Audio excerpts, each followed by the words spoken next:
Hello there. Thanks for joining me again. We have what should be a very interesting show today, live stream as it were. I'm going to show you an ancient debate between me and a Columbia professor who I will introduce momentarily. And the reason I'm doing this is because part of my YouTube channel, the Holy War channel, I'm trying to find and locate and um, what's the correct word here? Kind of like edit or digital remaster old videos of yours truly, including this one. This is the first one, actually. It's a debate from 2008. So pretty old, 18 years ago. And they gave me a disc of it right then and there when the debate was done, or sometime after they mailed me a disc. I've never really watched it, to be honest with you. It did go up on the internet on other YouTube channels in portions and in parts, and it looked really bad, the resolution and whatnot. And so, with the help of others, I've been trying to correct and fix that version. And they've sent it to me, and I only briefly looked at it just for editorial or editing purposes, technical reasons. I didn't watch it still. So we're going to be watching it together right now. And I think it's interesting to watch it on many levels. On the one hand, like I said, it'll be kind of a fun experience. On the other hand, it's also educational because this was what, as you'll see, was basically a more or less high level academic debate. And what's interesting is we now have the hindsight of almost 2 decades to actually, as we listen to what was said by me and my opponent, we now have almost 2 decades to see of extra context. So we can kind of look back in hindsight, like I said, and see what was said and how accurate it was. Maybe it wasn't. And like I said, maybe I might surprise myself because, it's been almost 2 decades. So even my thoughts have evolved over the years. And so we'll see, which is what one of the people who helped edit this said about certain things that I said that didn't sound quite like me. So we'll see that together. And okay, let me just introduce how this all came about, and then we'll start playing it. What we'll do is I'll play it, you'll see it, and then is my microphone on? Am I okay? Hope you're feeling better today. Thank you. I am. I'm still a little under the weather. That's right. Last live stream, I was partially dying. Now it's kind of the after effects. I'm forcing myself out of it. That's kind of what I do when I get sick. I just act like I'm not, and I go about my day. Sometimes it helps. More often than not, it does. But sometimes it's not the best advice, and I'm not a doctor, so don't necessarily do what I do. Anyway, thanks for asking and confirming that I'm being heard right now. So come back with me now, back to, let's say, 2006 and 7. And my first book, The Al Qaeda Reader, had come out. And this was a major publication at the time. It was very much publicized by the mainstream, actually. I was in a lot of interviews by, like I said, the mainstream. PBS, if you know, the CNN, Reuters, Fox News, of course, and all sorts of others. And it was, of course, a major publisher, Doubleday, Random House. And at the time, like I said, I was making the circuit on various media talking about radical Islam in the context of what was being ascertained from my new book, The Al Qaeda Reader, which was basically translations. I was working at the Library of Congress. I came across writings by Al Qaeda, which in 2000, I actually came across the information in 2005. So Al Qaeda was still a big deal back then, if you recall. And I took these writings because I was working at the Library of Congress in Arabic, and I mentioned them to Victor Davis Hanson, who just a couple of years earlier was my professor. And long story short, he connected me with his literary agent, and it became a book deal with Doubleday Random House. And so now I'm making the circuits talking about what I found in the book, which is that, that Al Qaeda actually does have some legitimate backing to its ideas. It hadn't, as we were hearing, hijacked Islam, that it actually had a coherent body of thinking that was rooted to Islamic scriptures and jurisprudence and so forth. And so I was eventually contacted by the Intercollegiate Studies Institute, This is, I believe, some sort of conservative organization connected to colleges that hosts basically debates like this one, and asked if I would be willing to participate with a debate in a debate, and I agreed. And so out of it came what you will now witness. The debate took place in Santa Clarita University, California, like I said, 2008, and the official title was Islam and the West, Clash of Civilizations. So as you can see, I've been involved in this topic that you hear me talk about and write about all the time for quite some time now. And so my opponent, let me introduce him. His name is Hamid Dabashi. He's still around. Actually, so I'll tell you my experience with him first, and then I'll tell you what I've learned about him just pulling up his information, because as usual, I didn't really think much about who he was, who I'm debating. Wasn't really an issue for me. I was like, okay, I'll debate. I'll bring my points, and I'll hear whoever this person has to be. And so when I went there, and before the debate, we were the man who I suppose coordinated it, whose name slips my mind right now. Sorry, man, because he was a nice chap. But he took me and my debating opponent, Hamid Dabashi. I distinctly remember this because he took us to eat first, and which is normal, but he took us, I believe, to Round Table Pizza, which on the one hand is very unorthodox. On the other hand, was really right up my alley. Because I really enjoyed that sort of food. But at the time, it was me, that man, and Hamid Dabashi. And Hamid Dabashi was just wonderful. He was a very nice guy. Nothing, very friendly, approachable. At the time, we still hadn't debated. So, we're just talking small talk at this time. And yeah, that was basically my take in talking to him. And then we went on to do the debate. So let me now just tell you a little bit more about who he is. So, and like I said, I knew he was a Columbia University professor. That much I already knew, and he'd written books, and he had been at the time very much involved, saying the opposite of what I was saying. Hence why we're debating. But here's the full list about him. So he's an Iranian American, pretty applicable for today. And he, like I said, professor of Iranian studies and comparative literature at Columbia University. He's known for his work on post-colonial theory, Persian culture, and critiques of Western power and misabuse of power. Notable roles and achievements. He's a longtime Columbia faculty member, influential voice in Middle Eastern and cultural affairs and studies, prolific author. Some of the books he's written are titled Iran, A People Interrupted. And another one is Brown Skin, White Masks. This just came up right before I did as I was researching him. That sounds like an interesting book. He's a public intellectual writing on politics, culture, and media, especially regarding Iran and the broader Middle East. I'm sure he's still around. He was his age popped up as I was researching him. So he's born in 1951, so that would make him 22 years older than me.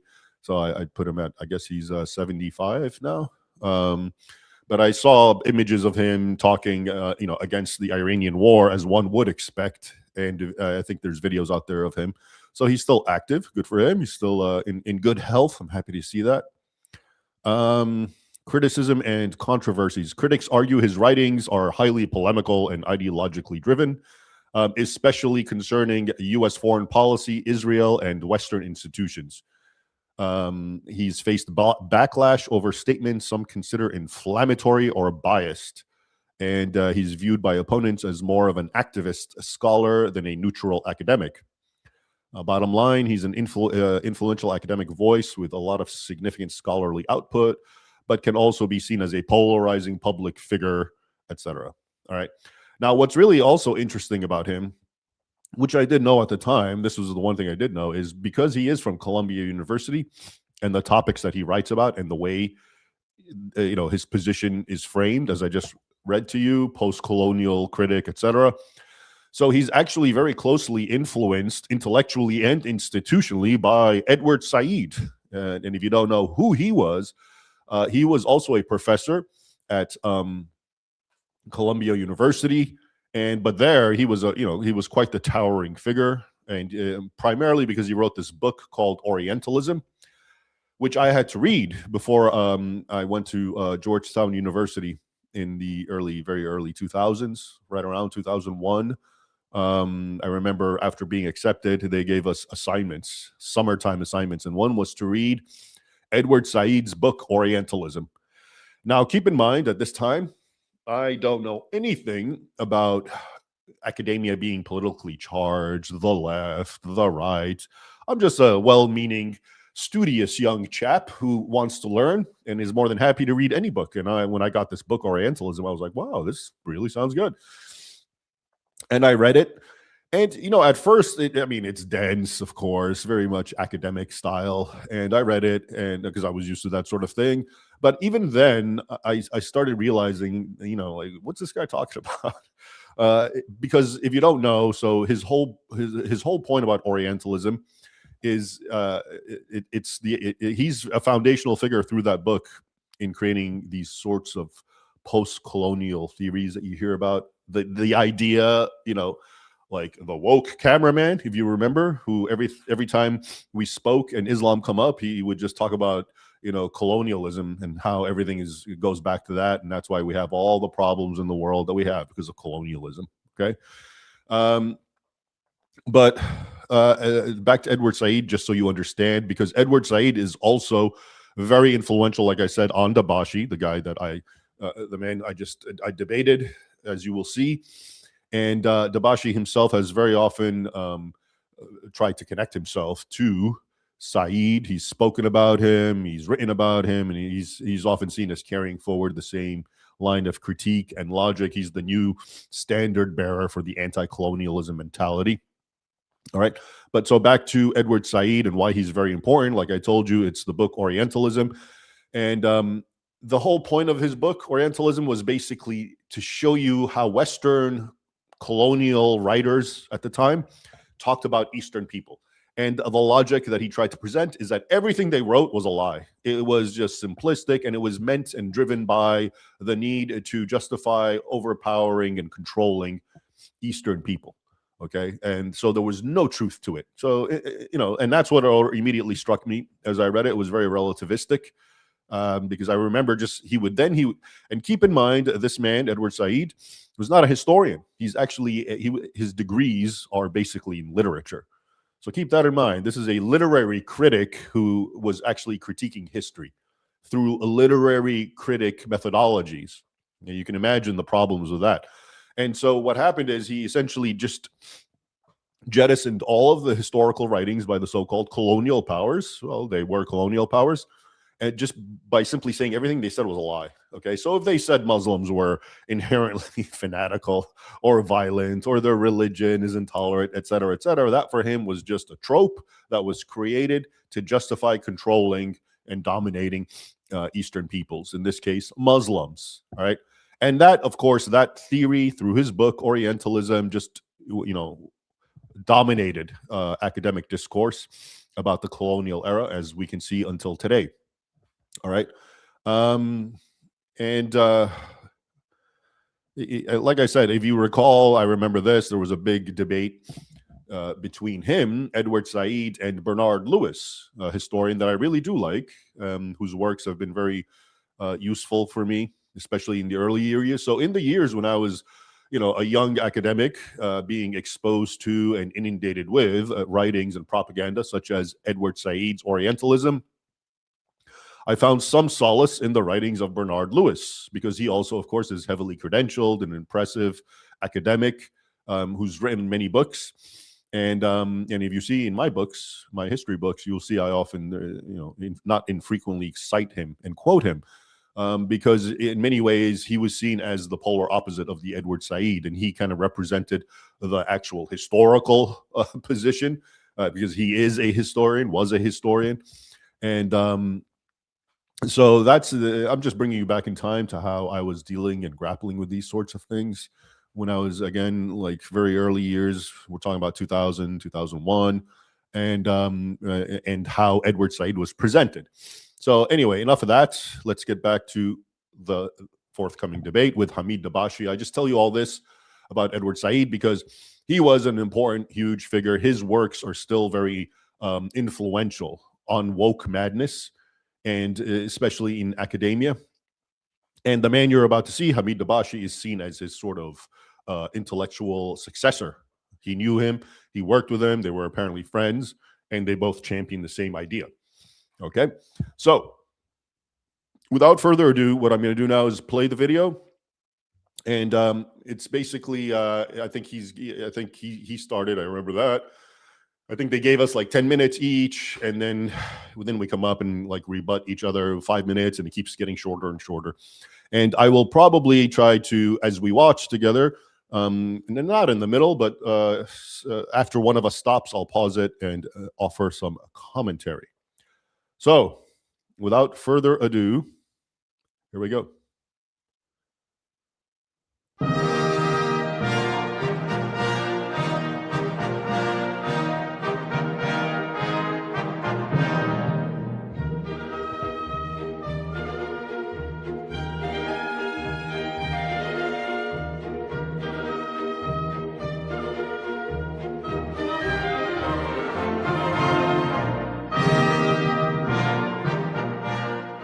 Good evening, everyone.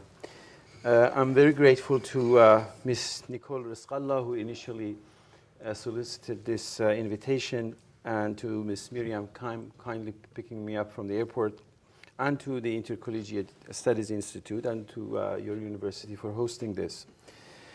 And I'm delighted to share the panel with Mr. Ibrahim. We just concluded that there won't be any arm wrestle, because I lose. Because we're talking about this thing that today is called Western civilization, I decided to begin with a key moment in Islam, in Western civilization, known as the Enlightenment. In 1783, a German periodical called Bildnische Monatschrift initiated a public debate by asking, what is the Enlightenment? In response to that question, what is the Enlightenment, the distinguished German philosopher Immanuel Kant, the following year, 1784, wrote a very famous essay, What is the Enlightenment?, which to this day has remained the definitive philosophical moment of what actually is the Enlightenment. The gist of the argument of Immanuel Kant in this essay is that enlightenment is the use of one's reason in public reason, as opposed to private reason. And I would like to begin with this moment in Western civilization, when the notion of public reason, namely a moment in which one's particular mental and intellectual faculty is exposed to the public, and begin with that.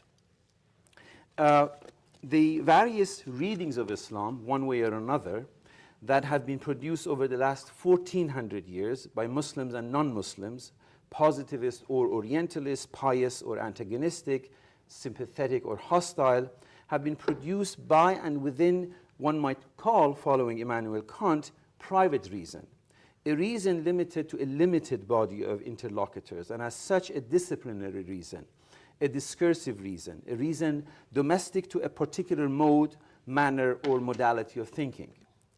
Today, the public domain, and particularly ever since the cataclysmic events of the 9/11, has been at the disposal of a whole range of characters, speaking about Islam.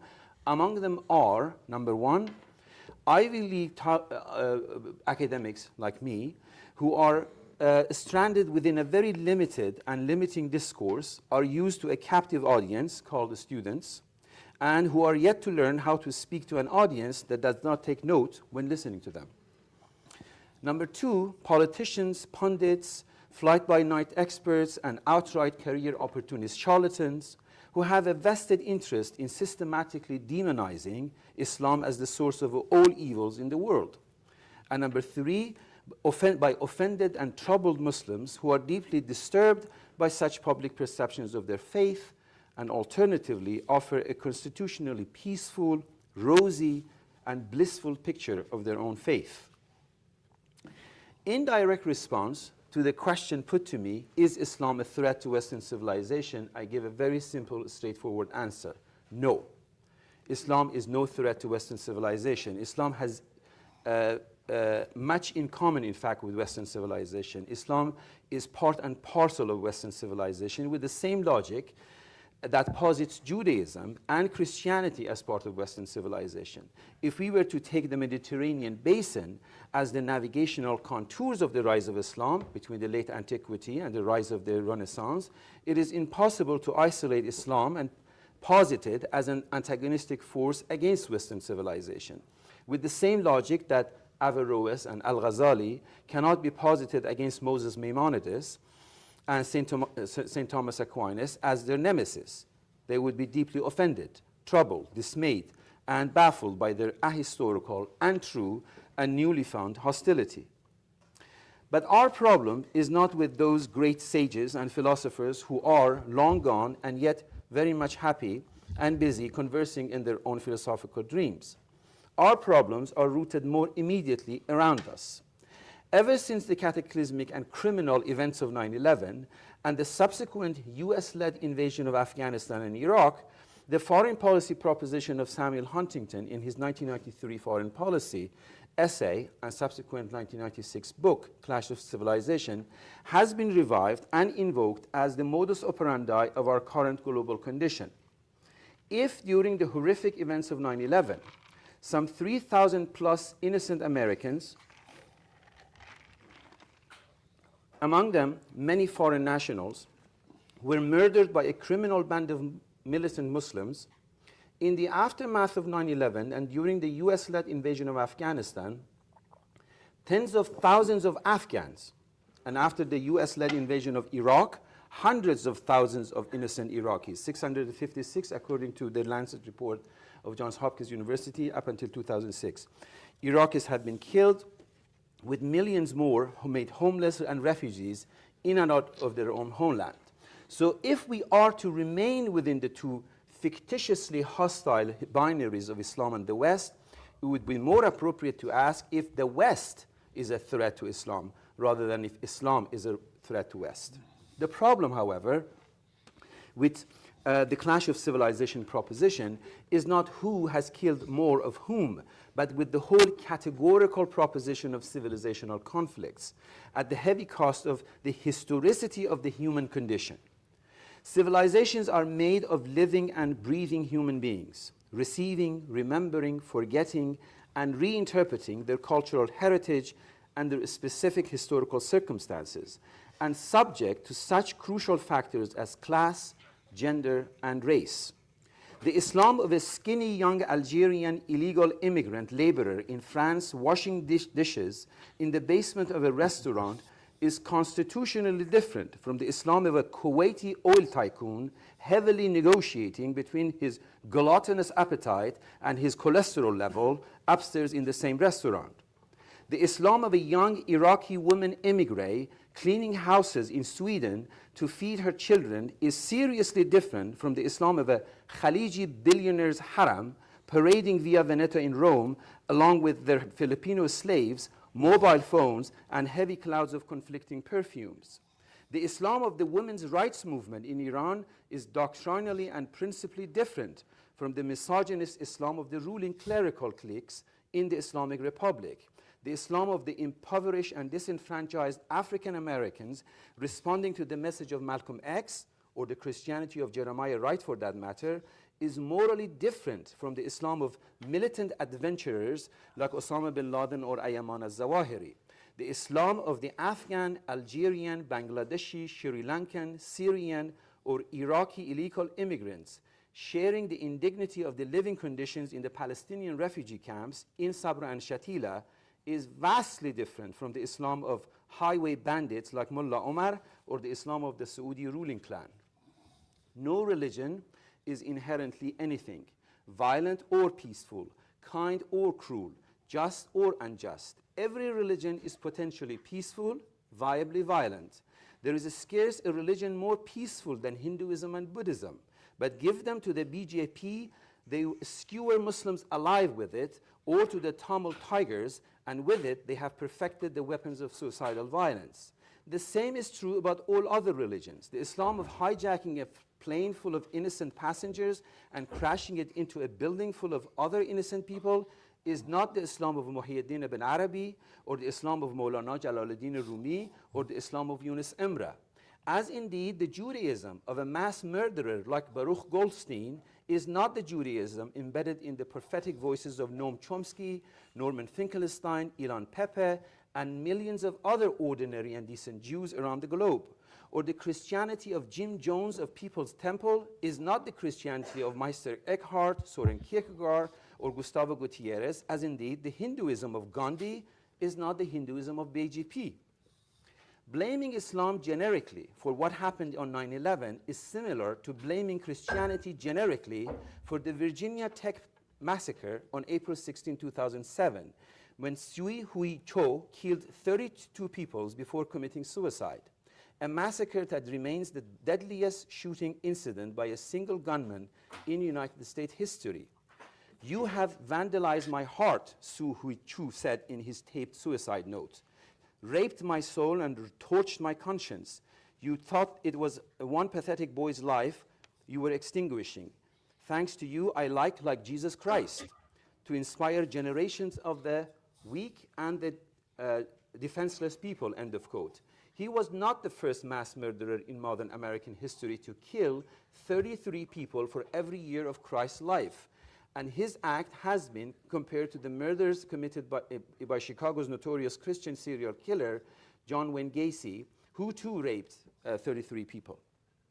Neither Islam, nor Judaism, nor Christianity can be held categorically accountable for these heinous acts, though to these these criminals appealed in one way or another, nor indeed can the massacre of Muslims in Hyderabad by a band of thugs be blamed on Hinduism, though Hindu these criminals were. Far more compelling facts now command and exact our attention than a fictitious and fallacious conception of an eternal hostility between Islam and the West. Some 850 million human beings go to bed hungry every night. When the UN gave this report, it did not specify if they were Muslim, Christian, Jew, or Hindu. Almost 300 million human beings are today roaming around the globe as stateless labor immigrants in search of jobs. This is a population the size of the United States, and when the UN released that data, it did not specify the religious denomination. In the midst of a financial meltdown with vast global implications and comparable to a tsunami, we must altogether abandon the false and falsifying binary between Islam and the West and start looking for the new and emerging patterns of solidarity to address, above all, fundamental environmental threats that threaten our very existence on planet Earth.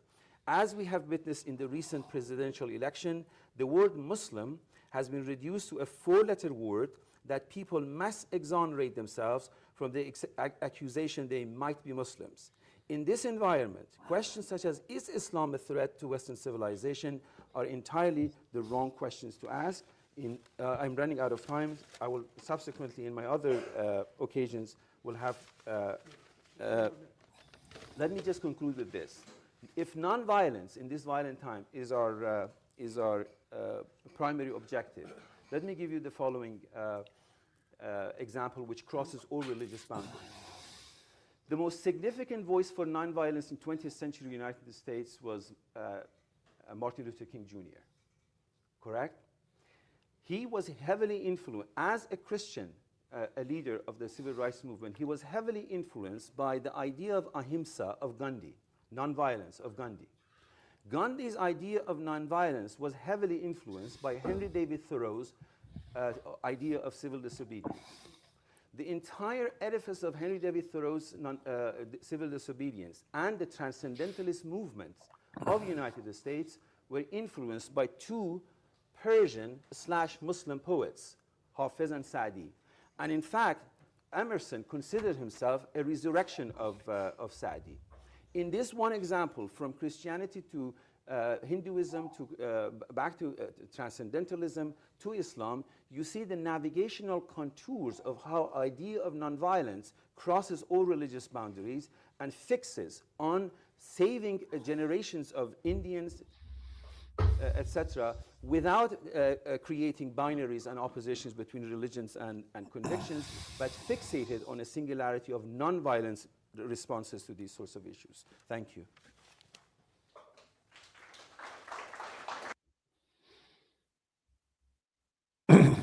Okay. Let's take a little break there and opine. And the first thing I have to tell you, I have to confess, I zoned out a little listening to him, which reminded me that I think I zoned out actually live too at the time. And the reason is not to be rude, but I think you may have seen that he did a fair bit of equivocating, which is to say, not that he was necessarily lying, but he was just kind of circulating around the point that we really need to get to. I like to get to the heart of the matter. I like to actually ascertain where the problem lays and really get to it. And what we just heard, he said a lot of things. This is like how politicians speak. They say a lot of things, but they never really get to the main point. So that was my initial reaction, that I couldn't even continuously pay attention, which actually reminds me a little bit, I think, is kind of what happened at the time. And well, we're going to see my response soon enough. But I do want to make two quick observations about something he said, and I'll also see if there's any super chat questions, I'll take in between our stops, because they're probably going to have to do with what we're stopping and talking about. So he did make this statement. He said, no religion is inherently anything. Okay. By which he means, you can't say Islam is inherently violent. You can't say Christianity is inherently peaceful. You can't say anything. It's all about how people respond to various stimuli in the real world. And so if Muslims are engaging in violence, well, that's just a reflection of the fact that Muslims are actually victims. They're suffering. They're under a lot of pressure. And, they just have no other way to respond than through violence. And this, of course, was a very popular argument back in the day. And I think it still is, amongst the woke crowd. But it's such a lie when you say that no religion is inherently anything. It's tantamount to saying that no religion teaches anything. That's what you're basically saying. If no religion is inherently or anything, violent, non-violent, love, hate, whatever, then that basically means you're saying no religion teaches a single thing. They all say the same thing, essentially. They're all, and this, of course, is the idea of relativism, which can't, accept the idea that, religion A teaches XYZ, and religion B teaches ABC. And yeah, maybe there's a clash, maybe there's a collision when you bring adherents of religion A and B together. That's called logic, right? But as you saw, we were given this very popular idea, which is, no religion is inherently anything. And so many people, of course, then and now would agree with that statement. More's the pity, because that is exactly how subverted their brains have become with this idea of relativism. Okay, because that's what it really comes down to, relativism. Just everything, and again, this is goes back to that topic, that sort of philosophical, epistemological topic I've been ranting about lately, about materialism, and how we've jettisoned metaphysical considerations. Well, the idea of relativism is actually rooted to this. Everything's relative, because if everything's really material and there is no metaphysical, then the metaphysical doesn't even matter. It's just really shaped by the material. Therefore, if a certain people, no matter what the religion teaches, is experiencing, like I said, a negative stimuli, then whatever the religion teaches, if they're Christians and supposedly they're all supposed to be peaceful, yeah, they're going to act just like Muslims, of course, because nobody, the religion, the metaphysical aspect of a creed or a religion is irrelevant to people's lives, because they're all materialists. This is, again, a Marxist idea too. So anyway, and then he also mentioned this Virginia massacre. Here we go again with the relativism, which is basically to point out that, look, there's a guy who somehow identified, I don't even know about the Virginia massacre. I'm sure it happened. I'm not discounting that, but I don't know which one this is. Was the guy actually a practicing Christian who articulated the massacre or whatever he did? I probably do know about it, but I'm conflating so many different ones. So because I forget the location.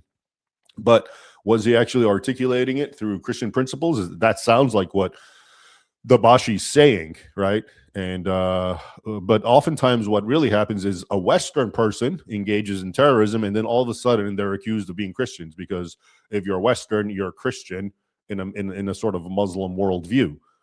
Okay, because historically Western people were Christian. Of course, they're not today. The vast majority of them have nothing to do with Christianity. Even if they say they're Christians, oftentimes that means they're exactly the opposite of Christianity. So that was, of course, so when people do that and they say, "Oh, look at so and so, he engaged in terrorism and he was a Western person, ergo he's a Christian, and therefore we can point fingers at Christianity too. We can make the same argument that, let's say, non-Muslims make about Islam." Yeah, I don't think so. First of all, it's so few and far in between compared to Muslims.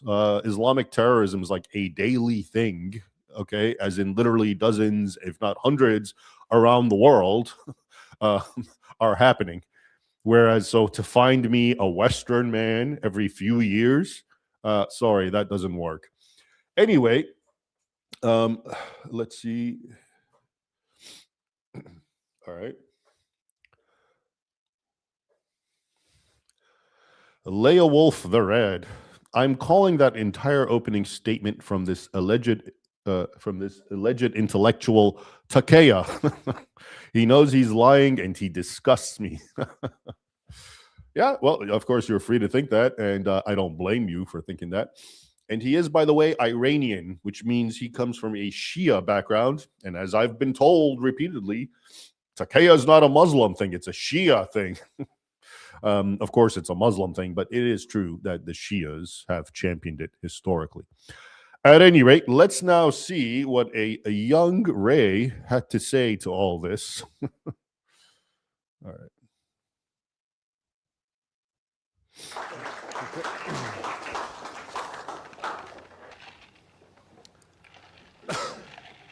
Here you go. Well, thank you for coming, and I too would like to thank ISI and everyone who helped coordinate bringing me out here, and also my colleague, Dr. Dabashi. I think what's going to happen now is I'm going to give a kind of a radical take as opposed to what Dr. Dabashi gave. I think he gave something of a philosophical argument which has its place, but to complement that, what I'd like to present is more of a doctrinal argument, which probably will appear very strange to most of you unless you have some kind of grounding in Islam and how Islam has been articulated.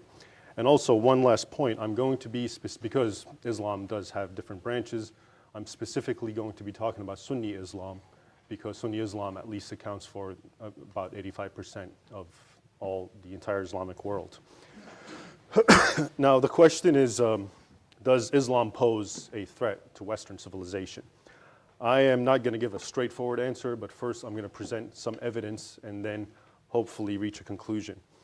I think one of the biggest obstacles for Westerners or non-Muslims in general to understand about Islam is that unlike, and you know, most people living in the West, let's say, are Christian. So I'm going to juxtapose Christianity with it so people can have a better understanding.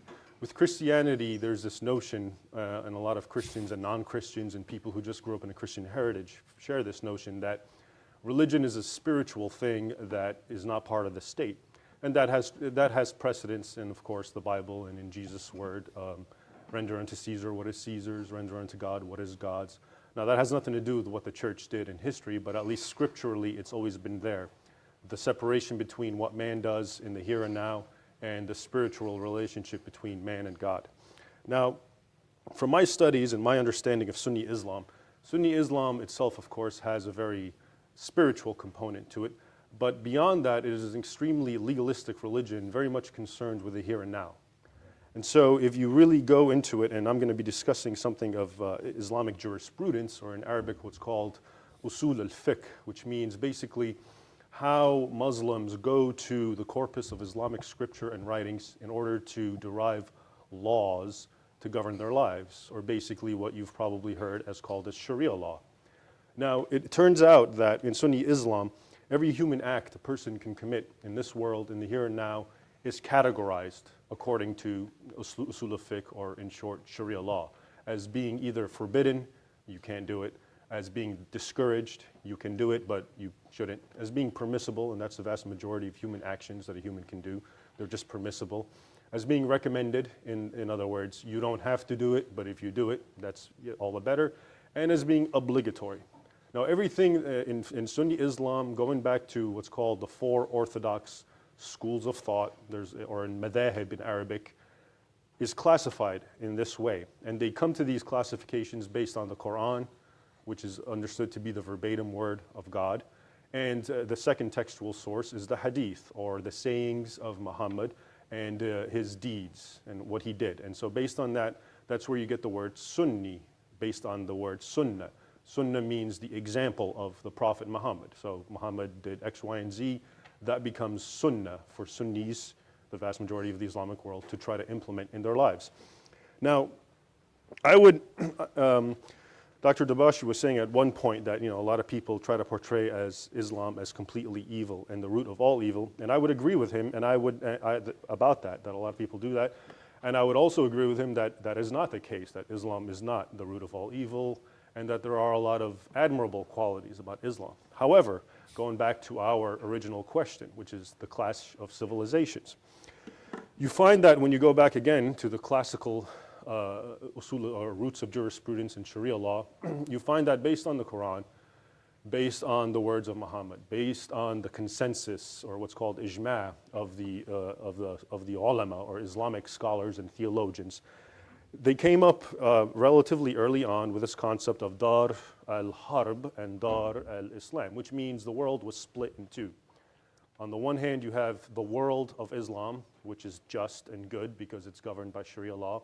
On the other hand, you have the world of infidelity, corruption, and it's called it's the abode of war. In other words, that's the place of war. That's the place the Islamic world is obligated to go fight in order to, and it's seen as an altruistic thing. So Muslims don't think of jihad as a terroristic, evil thing. They see it as an altruistic thing. Infidels are living in the state of jahiliyyah or ignorance, and they're backwards, and so jihadists are bringing the light of Islam to them, even if it is by the sword, because that's how, if you look at the original biographies of Muhammad, that's how Muhammad did it, and also that's how the first righteous caliphs did it when they conquered essentially all of North Africa and Southwest Asia. So now the concept of jihad, when you look at it and you examine it through Sharia law, you discover that it is actually an obligation. It's an obligation on the Islamic body, no different than prayer, fasting. The only difference with it is it's what's called in Arabic a fard kifaya, which means it's an obligation on the entire Islamic body that as long as some Muslims are actively upholding it, the rest are exonerated. So not all Muslims have to go on jihad. But so this is what the problem is from what I understand and the way I see it. To try to dismantle the concept of jihad as military expansion is it will be no less difficult than trying to dismantle things like 5 prayers in Islam. Because again, it's done through a strict methodical way, and the jurists have extrapolated these rules and these worldviews that became codified in Islamic law based on the same methodology. So the same methodology that has made jihad to expand until it essentially governs the entire world, not to force people to become Muslim, but at least until Islam has hegemony over the globe and Sharia is implemented. If you're a Jew or Christian, you can still maintain it and be what's called a dhimmi, which is essentially in our understanding a second-class citizen.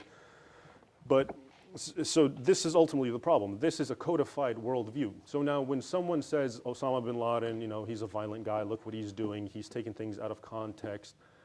Well, in certain ways he is, but in certain ways he's not. And you'd be surprised at the way they are able to rationalize their actions based on the Sunnah, the example of Muhammad. So let's look at 9/11, for example. 9/11 was, you got planes crashing, you got innocent women dying, even though there's a lot of hadiths and a lot of jurists who said in Islam, don't kill women, don't kill children, don't do this, don't do that. So how was 9/11 at all being justified through Islam? Al-Qaeda has gone out of its way to actually make what would appear at least plausible arguments based again on the way of articulating jihad through Islamic sources and through Sharia. So for example, they'll say that the Prophet Muhammad used catapults when he was invading infidel territories. And these infidel territories, the one I'm thinking of is the town called Ta'if. This was just a town that refused to submit to Islamic rule. And so, according to the biographies, he used catapults. And the scholars have subsequently looked at that fact and said, since Muhammad used catapults, knowing full well that women and children were probably sheltered amongst the infidels, then therefore that becomes a precedent and we can use it. It becomes a sunnah. Now, of course, others will argue with this, but as you can see, Al-Qaeda and radicals, at least as long as they're able to come up with somewhat of a rationalization, it works. And then they also point out to another tradition of Muhammad where a number of mujahids or jihadists come up to him and they want to invade a village. And so they ask him, can we set fire to it at night, set fire to the fortifications? And they ask him explicitly, knowing that women and children are sheltered there. And Muhammad's terse reply is they, women and children, are from among them, from among the infidels. And so they set fire to it. Now, the problem is you'll also find hadiths where Muhammad says, don't do that. And this runs also in the Quran itself. If you look at the Quran, you'll find a lot of tolerant verses, which one that comes to my mind says, Muhammad, or the Quran says, you have your religion, I have mine. And he's speaking to Christians and Jews. And so a lot of Muslims will point to that and say, look, here it is. There's no, and then there's another verse which says there is no coercion in religion, which means I'm a Muslim or should not coerce another person into Islam.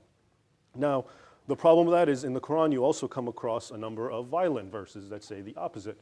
And a lot of them, one of the most famous one is known actually as in Arabic, Ayat al-Sif, which means the sword verse, which is in Book 9 or Surah al-Tawbah, verse 5.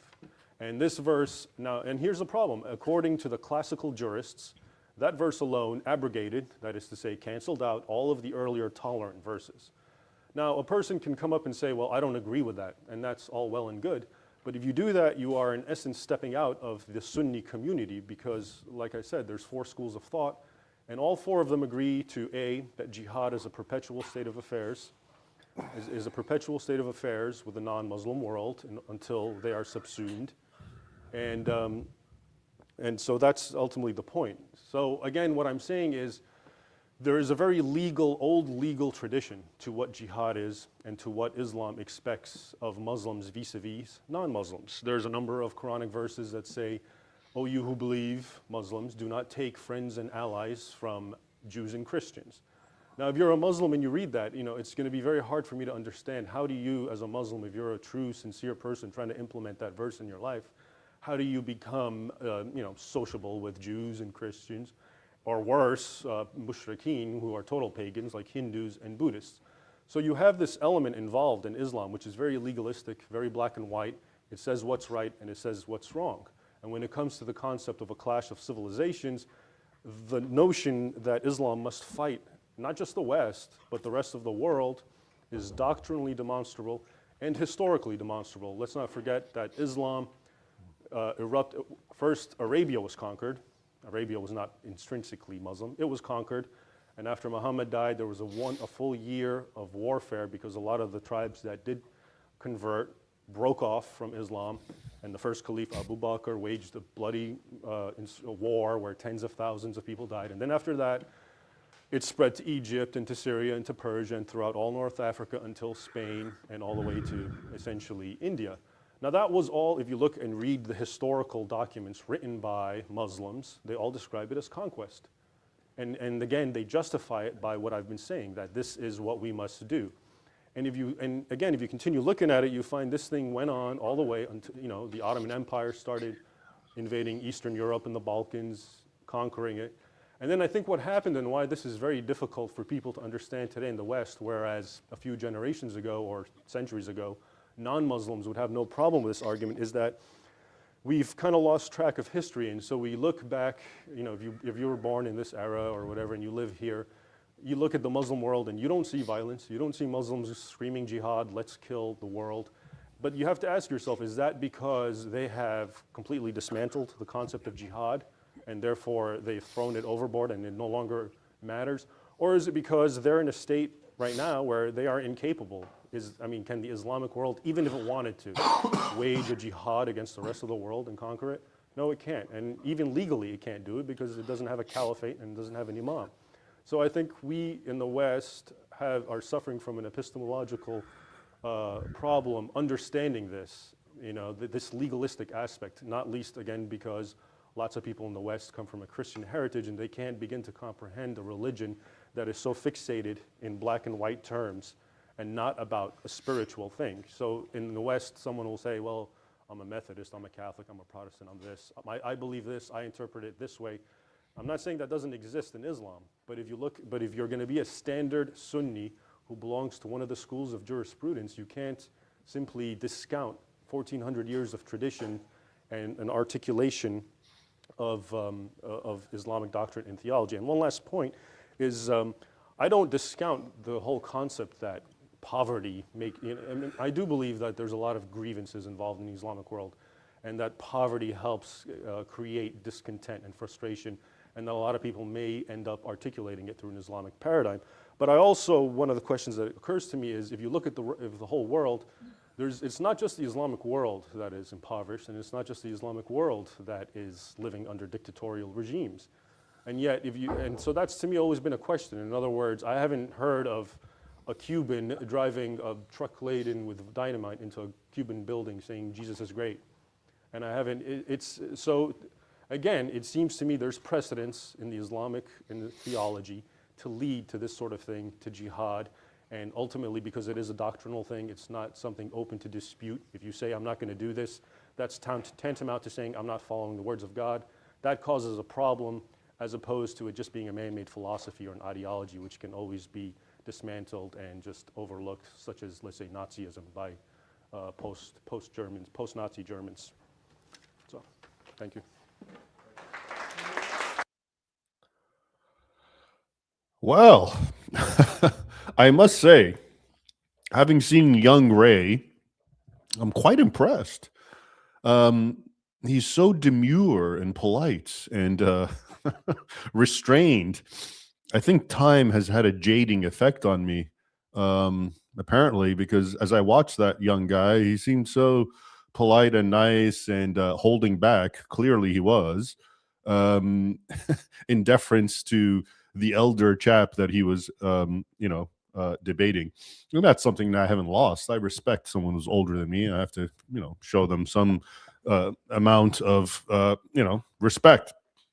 And that hasn't changed. But in listening to myself right now for the first time like that, it's it's not what I thought I sound like, because I'm different now. And like I said, I think 18 years have had a effect on me and made me rather intolerant with equivocation, to put it mildly.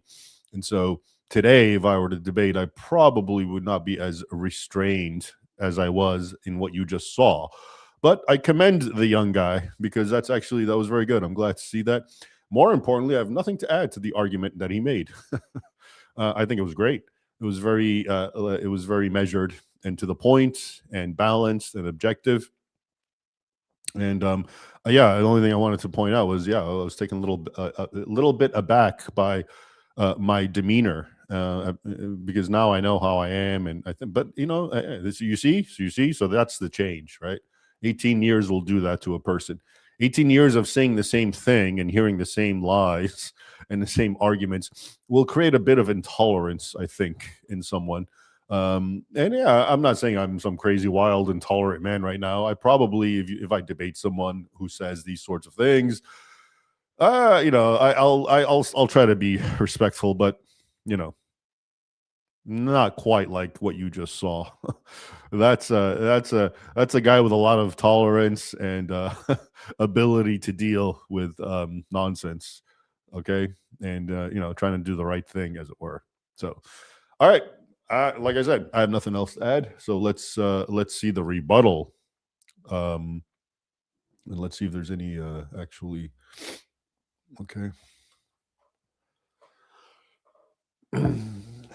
J6, did the Khazar invasions have any influence in the rate of conversion to Islam in places like Iran during the 7th to 10th century as a deal with the devil, so to speak, for protection from the Khan?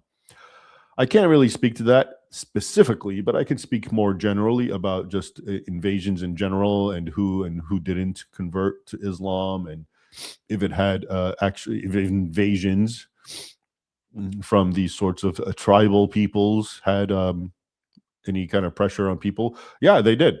That is the history of Islam. The reason people converted is the pressure, whether it was the Arabs in the 7th and 8th centuries, whether it was the Turks later on,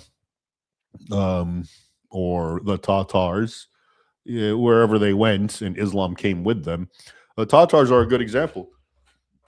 The Mongols who became Muslim, not all of them, of course, did, but before they became Muslim, they were believe it or not, for all the atrocities they engaged in and the legendary, notorious pyramids of skulls that they erected wherever they went, smoke and ashes in their aftermath, wherever again they traversed.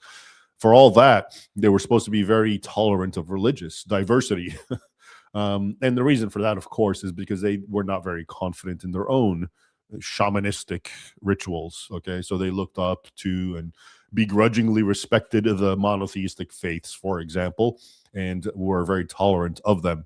But when they became Muslim, the Golden Horde, for example, as they were known, and later on the Crimean Tatars or Khanate, since we're talking about the Khazars and Khans, which I know is very different than earlier. But when that happened, the whole thing changed, and all of a sudden there was intolerance for, let's say, the Christians of Russia, who really came under their yoke, and other Slavic peoples who were devastated. Churches were destroyed. Sharia came to town. You had to now know your place. Pay the jizya, et cetera, et cetera. And I don't know why people were. So when that happened, of course, everything changes. Pressure brings about conversion. I'm not talking about necessarily Russia, but just the places that really get dominated by any sorts of Islamic group. All right. So anyway, let's okay, here's one more. Leo Wolf the Red again. I prefer the bearded knights, Templar version, over the clean-shaven baby version of you. Yeah, I do too, actually. It's funny because as I watch that video with me and Hamid Dabashi, I kind of look like him now. And I'm closer to his age. I have the beard, the graying beard, where I was the clean-shaven back then. So it's interesting, the nature of time. Yeah, but the beard, I'm all for the beard, not least because it's the easier option. And hey, it's there, right? It's natural. Why should I go out of my way to do anything about it? And to all of you who are still hung up about when I shaved in early January or over the new year, as you can see, it came right back rather quickly. All right. In fact, I'm starting to trim it. I've been trimming it for like a month and a half because it's getting, anyway. So, all right, let's continue. And now see how Mr. Hamid Dabashi responds to my very measured, very objective, I think, a very restrained and very respectful opening remarks. And like I said, remember I said that when I heard his opening remarks right now, I started zoning out because I could just tell this is just equivocation. As you can see in that video, I didn't even it's a good thing that I did respond to a couple of things, because as you can see in my response, I said nothing about what he said. So yeah, I know myself pretty well. All right, let's continue.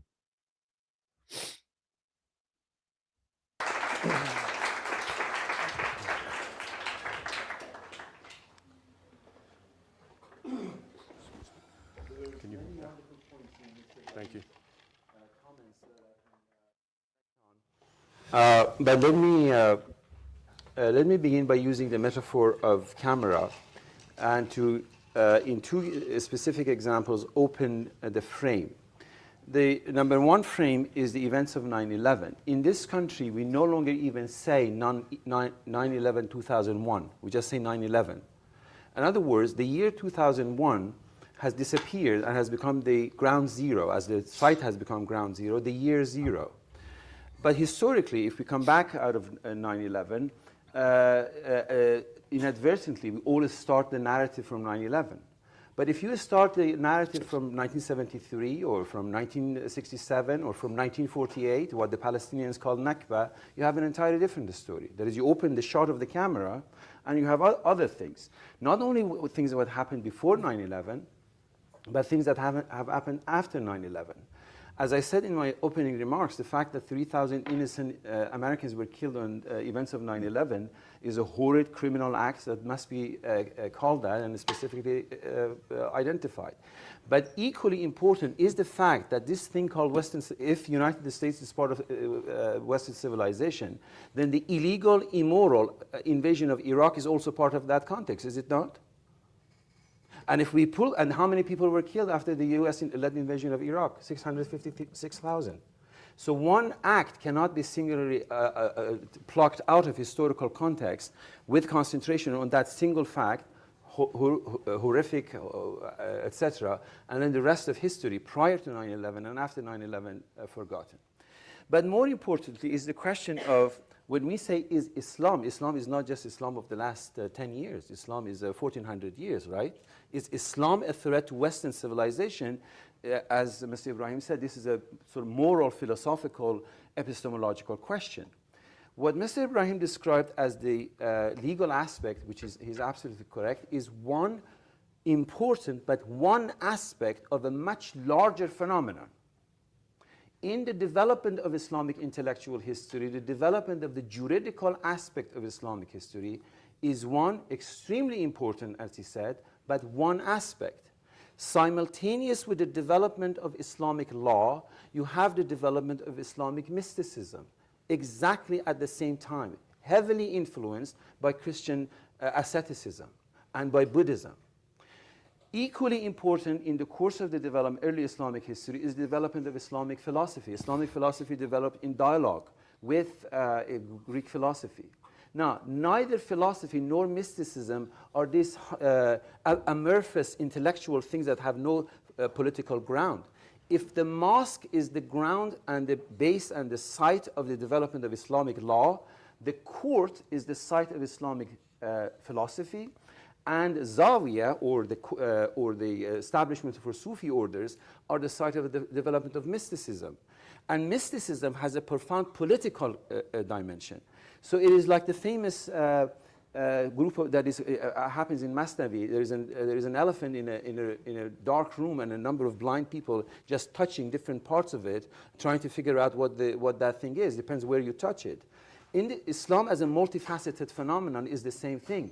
If you only concentrate on the juridical aspect of it, and on the juridical aspect, Mr. Ibrahim mentioned Quran, which is an important factor of it, and Sunnah, what the Prophet has said and done, but also two other important aspects of Islamic law is called ijma, or legal consensus, and qiyas, or legal analogy.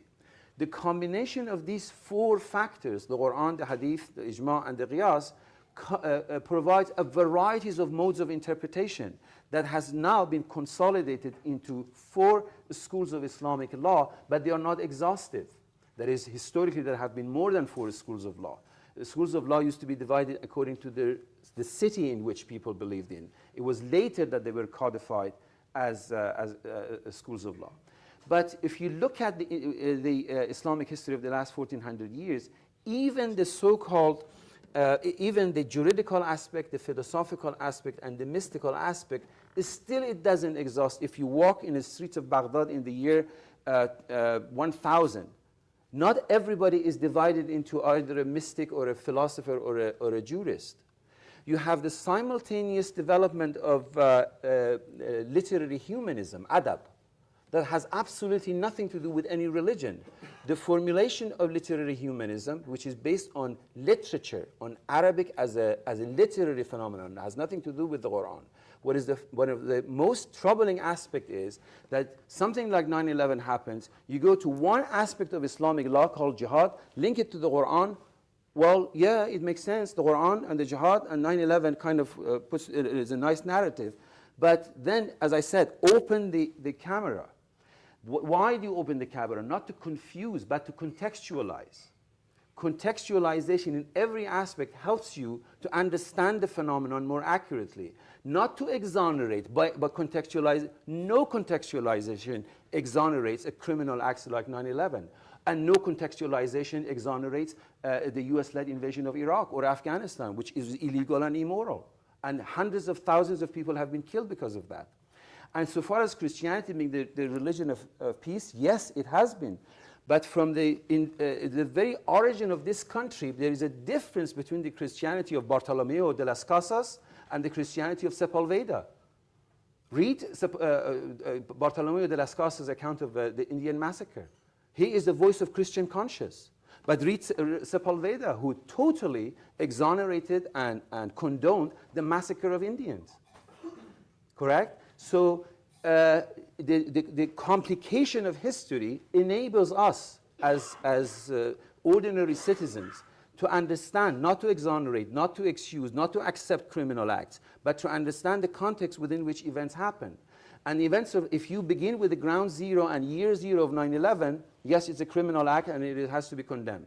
If you open it into history of colonialism, imperialism, and the unjust, enduringly unjust predicament of Palestinian people in Palestine, then none of this, again, makes violence acceptable. None of this makes any criminal act acceptable.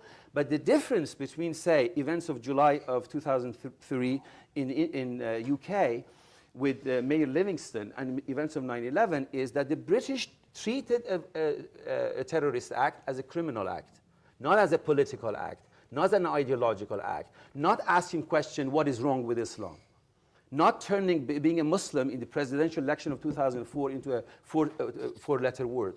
No, it was a criminal act, and they went after the criminals and did whatever they did. So if President-elect Obama, by his notion that we have to come out of Iraq and go back to Afghanistan, means a criminal act has been perpetrated against the United States, we're going to, after those who perpetrated, I have no problems with that. But if it means changing the theater of operation from Iraq to Afghanistan for yet another militaristic adventure, then that's a different story.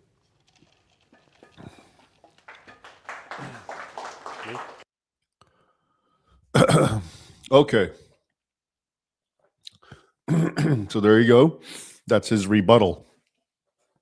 The only thing that he said that I thought was straightforward and therefore worthy of response now, and hopefully I responded to it then, is that when he said basically that Islamic law and all the sorts of things that I spoke about in the first segment when I spoke are one aspect of Islam.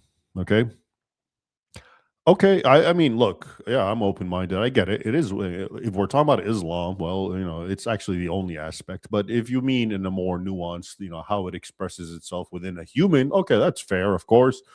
Humans are influenced by all sorts of things, not just the religion. So I get that. But then he went on to actually talk about that didn't seem to be his point. He was trying to, because he has to, essentially rebut the idea that the religion itself is inherently violent, intolerant, etc., as I was outlining earlier. And so he went to Sufism, okay, as a sort of example.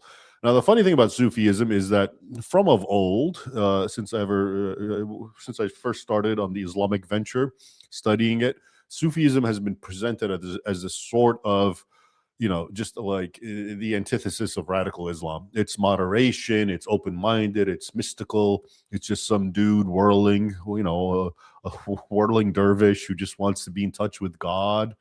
And that's always how it's been presented. And I'll be honest with you, I still have not I haven't done a deep study or a deep dive, as it were, of Sufism. But I will tell you that in my deep historical studies, the Sufi orders constantly come up as amongst the jihad par excellence fighters of history. Okay, they're always there at the front lines. They're always there in the famous incident where Saladin, after the Battle of Hattin, and he wants to decapitate 250 or so knights of the temple and the Hospitallers. I talk about it in my new book, The Two Swords of Christ. I have a whole chapter about it. But he basically, tells them to convert to Christianity. He keeps them in a basically a dungeon overnight, and tells them you either convert to Christianity or you die. And none of them converted. So on the following day, he had them all pulled out, and then he asked for Muslims to come and, who's willing to come and decapitate an infidel. And amongst the foremost ranks were Sufis, who are described as being very eager and just like, rabidly pulling up their sleeves and just getting ready to get to work. Sufism, moderation, mysticism. And that's just one major example, but there always appear somehow, like I said, in my readings, when I'm reading about a jihadist offensive, even the Ottomans, you'll find them like all of a sudden at the front lines. So, and that sort of makes sense because it just underscores the point that Sufism, ultimately what it is, I wouldn't call it moderation. It's ecstasy, which is fanaticism, and it's also it's mysticism. I'll give it that. It has a mystical component, but articulated and expressed within an Islamic milieu, it of course will take on the parts of Islam, which is violence and intolerance and savagery against the infidel. So I guess in that sense, it's not surprising to see it express itself in that way historically, because again, to me, much more important is the historical record, not so much what our modern day interpretations that we project onto various peoples of history. Okay, so that was really the only aside, or the only kind of rebuttal that I wanted to offer now. I don't know if because we were under time constraints, and I don't know if you see us asking because they keep showing us the clock. So I don't know if I even got to that at that point, but let's find out. So, okay, let's see some super chats here.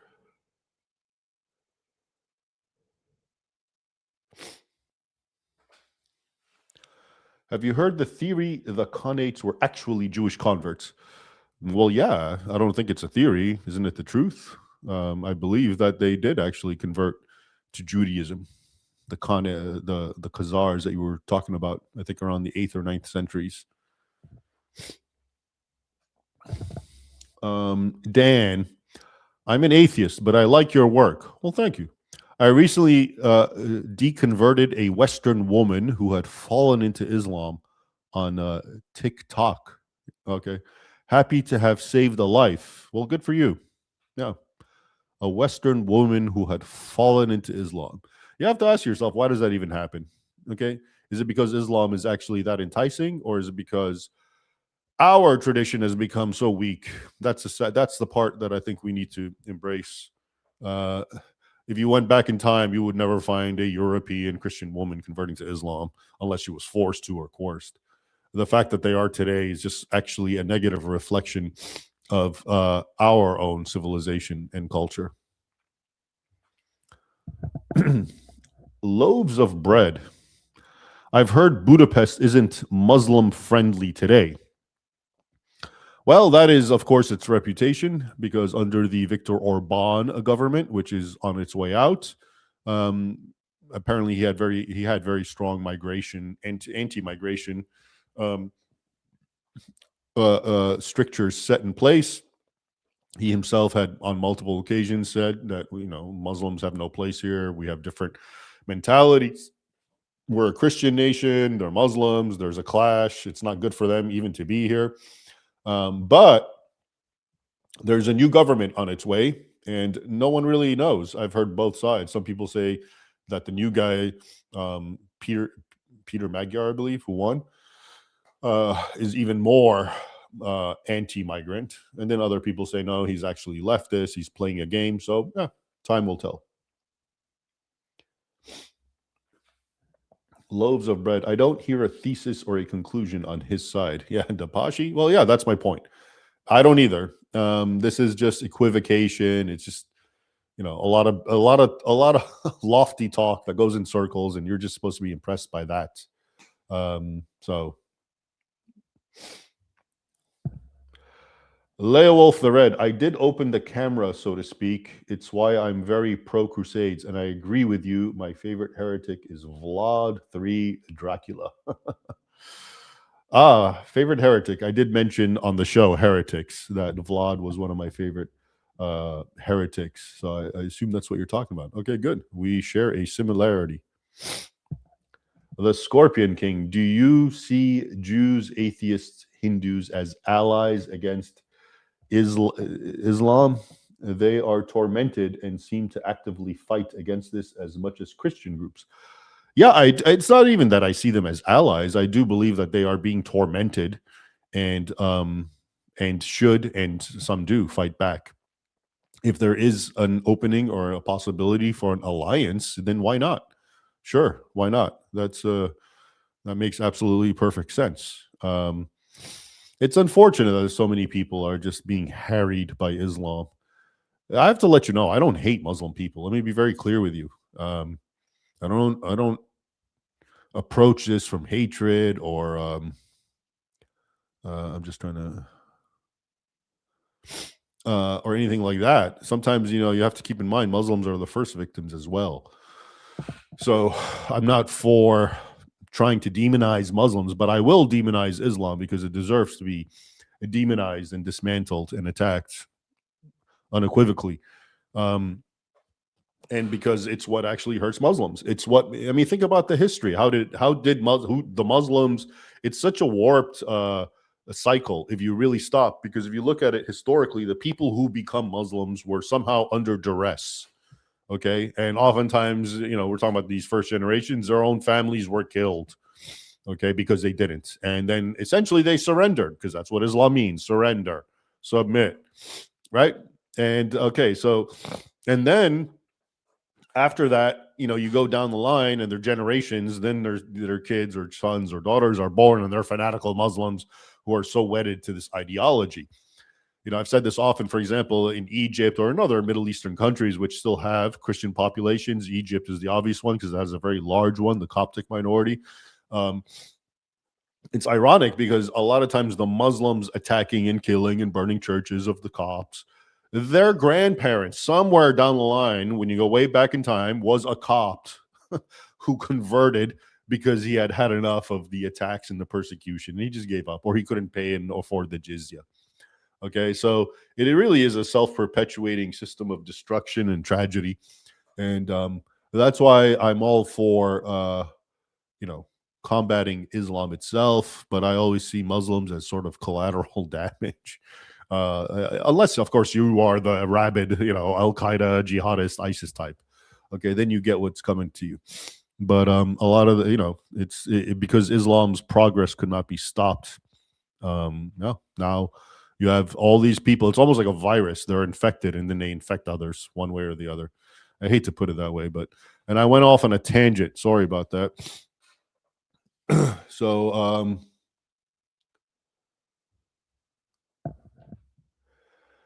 J6, I like your books, but I think you glaze the Crusaders too much. You're lucky I just recently learned what the word glaze was, because I would have thought you're talking about donuts or something. But you're saying I exalt them too much. All right. Crusaders did refuse to hand over the land back to the Byzantines. Sacking of Constantinople in the Fourth Crusade. Their greed was folly.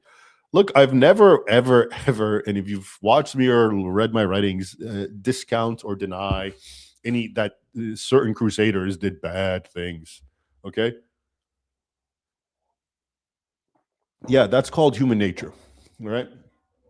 If you think I'm glazing the crusaders in an unrestricted, unrestrained manner, you're basically saying I don't think they ever did anything wrong. No, I do think they did a lot of things that were wrong and were not, endorsed by their official leaders, including the church and its teachings. Okay, but what I do have an issue with, and this is why maybe I kind of, maybe I do come off a little resistant to accusing them too often. I'll admit it that they did. It's because they are always attacked more than anyone else. Okay, if you look throughout the history of the world, up until, if not especially, the present era, the wars that are being waged, okay, the good guys that you support have been engaged in much worse atrocities than the Crusaders. And yet we don't talk about that. We never talk about it. All right. But when we talk about the Crusades, we always start off by finding the couple of incidents where they acted really bad, however many they are. And remember, this is over the course of centuries, because the Crusades, the proper Holy Land Crusade, go on for about 2 centuries. And then we always find the Fourth Crusade. They attacked and killed Jews. in the First Crusade, especially. They did this, they did that, and if you take it all together, it's bad. I'm not arguing that. Okay, so I'm not arguing that, but what I am saying is that in context of 200 years worth of crusades, that's nothing compared to what every single participant in wars in the past and especially in the present, all the horrible things they did that would be atrocities that you don't hear. But we've gotten into the habit of whenever you talk about the Crusades, even if you're pro-Crusade, you have to start off by rubbing your hands and talking about, oh yeah, but what they did then was really horrible, and what they did then, which it is. But why don't we talk that way about every other war? We don't. I haven't done I already know that atrocities have been committed, but I remember looking at World War II very quickly, and it showed, yeah, a lot of Americans were implicated in mass rape of European women. So why don't we talk about World War II, America's entry from now on, before we talk about it, before we say it was good that Americans went into the war and helped defeat Hitler, okay? We should start it off by saying, yeah, but, those mass rapes and the other atrocities that were committed. We don't do that. So that's all I'm saying. If you want to do that with the Crusades, then start doing it with everything. Okay. Otherwise, you're a hypocrite. Okay. And I don't have any truck with hypocrites. So you want to be balanced and objective, then you take that standard and apply it, and you're going to find out it applies to every single conflict in more dramatic ways. But for one reason or the other, when it comes to the Crusades, we have to find and nitpick and find everything they did. And by saying nitpick, I'm not saying that what they did wasn't wrong. I am categorically rejecting and saying it's bad. Okay. But I'm saying in the context of warfare historically and what goes wrong and awry and all the atrocities are committed by the good guys. Yeah, that happens all the time. So the real question is, why do we always have to talk about the Crusades that way, but not other wars? All right. As you know, I like context. I like balance. If you want to talk about the bad things the Crusaders did, which I readily admit to, then you better start talking about all the bad things. But you don't even know about the bad things they did, do you? Isn't that interesting? You do know about the Crusaders because that's the first thing you're taught. Because, of course, that's the whole point, to demonize the Crusades. But you don't know about all the other bad things that your heroes were engaged in, do you? Anyway.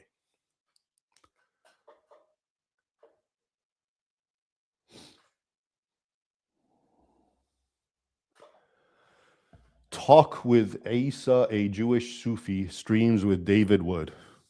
Okay. Pop the kettle. Member, so are the muscles the same then and now? Actually, it's funny you mentioned that, because in looking at myself, I looked rather deflated. And I remember that back then, this is 2008, because I was so overwhelmed with work. I was working at the Library of Congress.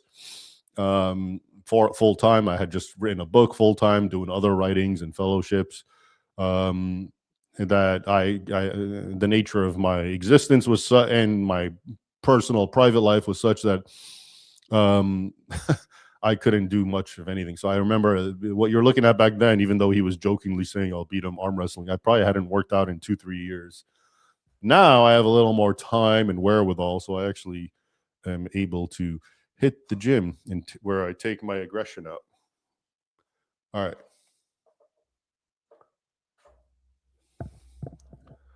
Dhul Qarnayn, that's Alexander the Great, the man of two horns in Islamic tradition. Story is most definite proof against Islam. Muslims cry whenever asked. I showed that story to put a seed of doubt in their heads. Yeah, good. It is. It's very highly mythical. And when you understand the origin, which is what you're alluding to, yeah, it's potentially damaging to the faithful. What do you say about the news of an IDF soldier smashing the face of Jesus in Lebanon? I find it disgusting, deplorable, and extremely worthy of worldwide and total condemnation, is what I think. Okay. So speaking of going back to the Crusaders and look at the bad thing they did, what about that sort of sentiment? Obviously, that's not killing yet, but at least it shows the sort of sentiment and the sort of hate that exists for the symbols of Christianity. Anyway, let's not really go off track here. This is supposed to be a 2008 debate. All right, so let's get back to that. Here we go. Yes. Excuse me.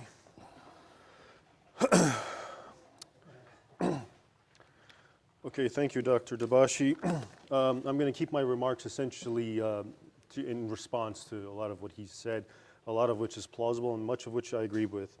First, I'd like to point out that, as he said about, we tend to think of the current conflict beginning with 9/11, and that there is in fact a historical continuum that one should actually look to, such as the Nakba, such as the creation of Israel. But then that leads to the question, where does one stop? Where do we stop looking at history, and where do we actually start looking at the now? Now, I'm actually saying the opposite. If we continue looking at history all the way back and back and back, what's going to come out evident is that Islam began as an aggressive expansionist religion. Let's not forget that for whatever logic that Israel can come up with for taking that land, let's not forget that that land was taken by force, by violent force, from the Christian Byzantine Empire for Muslims. So, in other words, where does the historical argument stop? Much of the land, I'm a Coptic Egyptian. The Copts are the original inhabitants of Egypt who were Christian. To me, in many ways, to say the Palestinians, they have a very great right to Israel and to that land, fine. But then is it not similar to me saying, well, I'm a Coptic Christian, my people were in Egypt 1400 years before Islam, therefore I expect all the Muslims to get out. Now, a lot of people would laugh at that and tell me that's not very realistic. So the question is, where do we draw that line? Or how about every single person living in the United States of America, unless you're not a Native American, you should also ship out.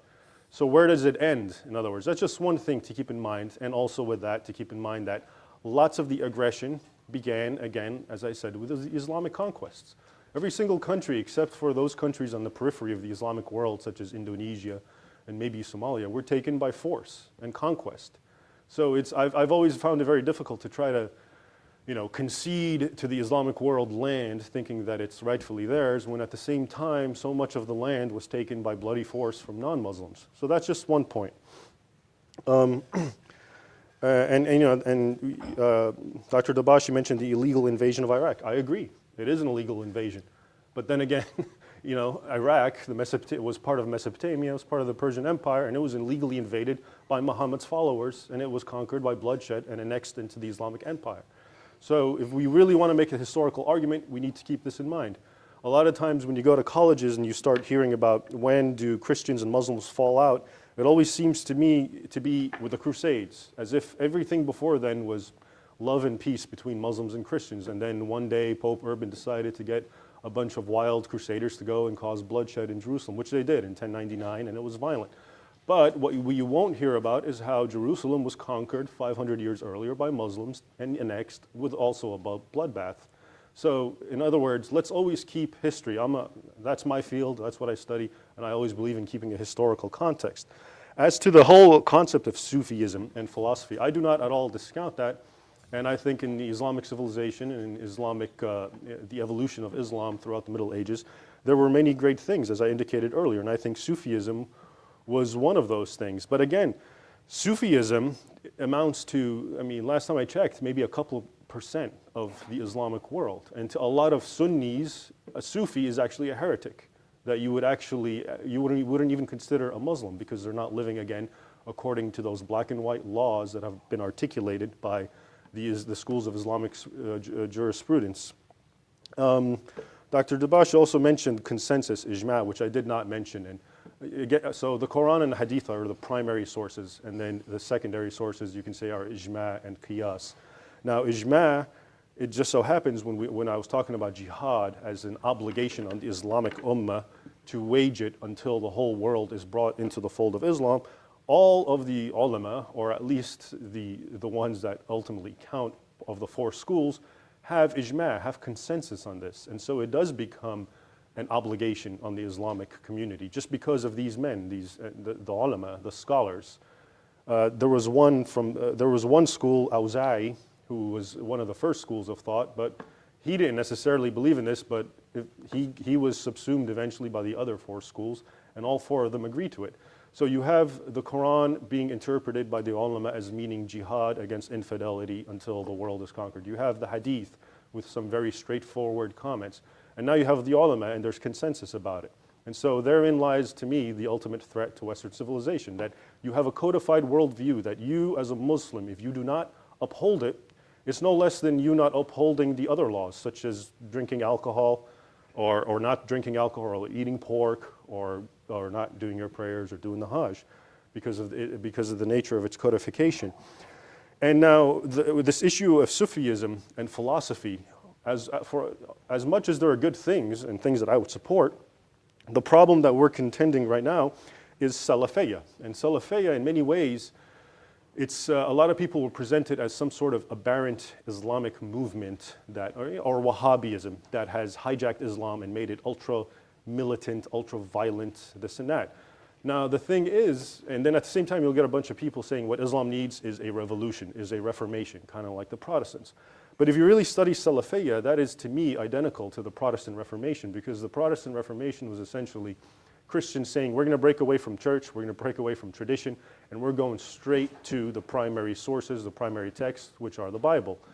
What the Salafiyya movement is basically Muslims saying, look, excuse me, we're done with, whichever, with philosophy, we're done with Sufism, we're going back to the straight text, the oldest thing. This is what Salafiyya means, which is the forebearers, the original generations of Muhammad and 2-3 generations after him. And when you do that, and you start studying the life of Muhammad and following the Sunnah and everything he did, literally, I'm sorry to say it, and I'm not trying to be offensive to any Muslim, but Muhammad led a very violent lifestyle, and he was a warlord, and that's the bottom line. Like I said earlier, he had women, execute. I'll give you one anecdote that is considered authentic. One woman who was about 100 years old, her name was Khirfa, who was a poet, made fun of Muhammad. Muhammad had 2 assassins go tie her legs to 2 different camels, draw them in different directions, and split her apart. Now, we can sit back and say that's not true, that's spurious, but the fact is it's in Islam's canonical text, and a lot of Muslims will believe it, and a lot of Muslims will say this is what our Prophet did, this is how we're also going to deal with problems.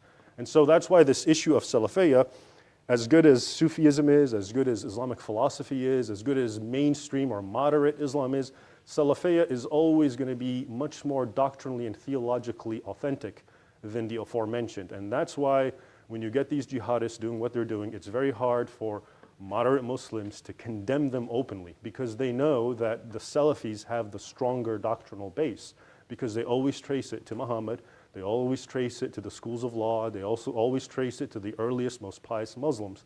And so I think this is ultimately the problem that's going to lead.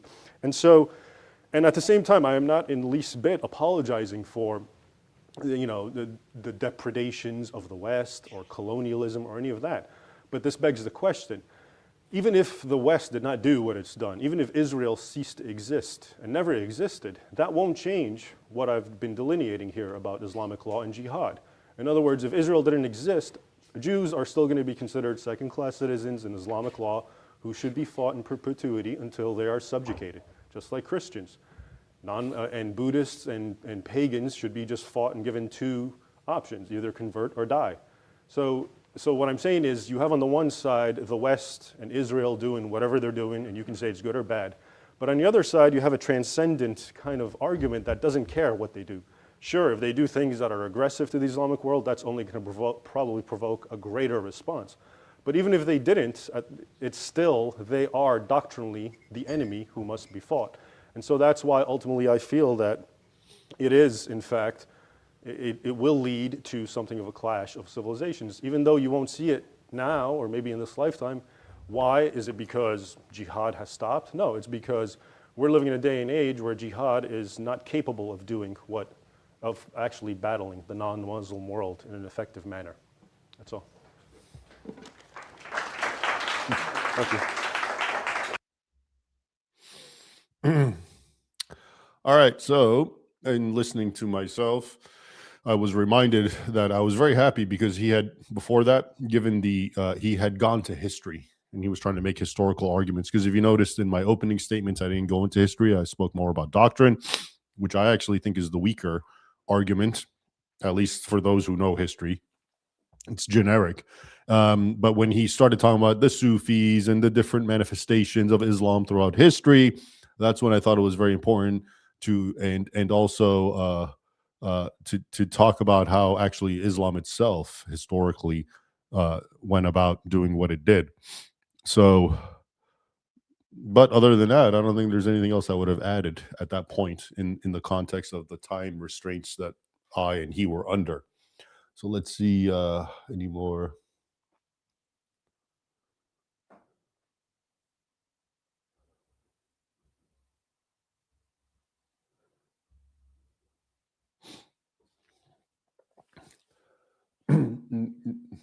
Jake M. Cultra, a fundamental question. What percentage of nonviolent Muslims who understand what violent jihad entails still support it? And does data to approximate that percentage exist, or are there major gaps? It's a good question. I'm not aware of any data because what you're basically saying is what percentage of Muslims agree to jihad but won't admit it. If they won't admit it, there won't be any data, right?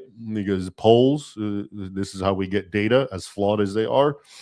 And if I'm a Muslim and I'm not admitting it, even though in my heart I agree, well, I won't admit it, and the poll will reflect that I don't admit it, I don't support it. So we won't know that percentage. All right.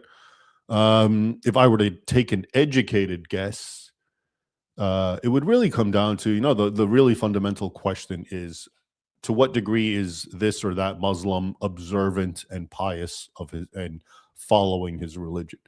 That's the real question for me. If it's a cultural Muslim who, it's very obvious this person doesn't follow Islam, he doesn't engage in the daily prayers and the prostration, doesn't fast and all that. Okay, his name just happens to be Muhammad. Then there's a good chance he doesn't.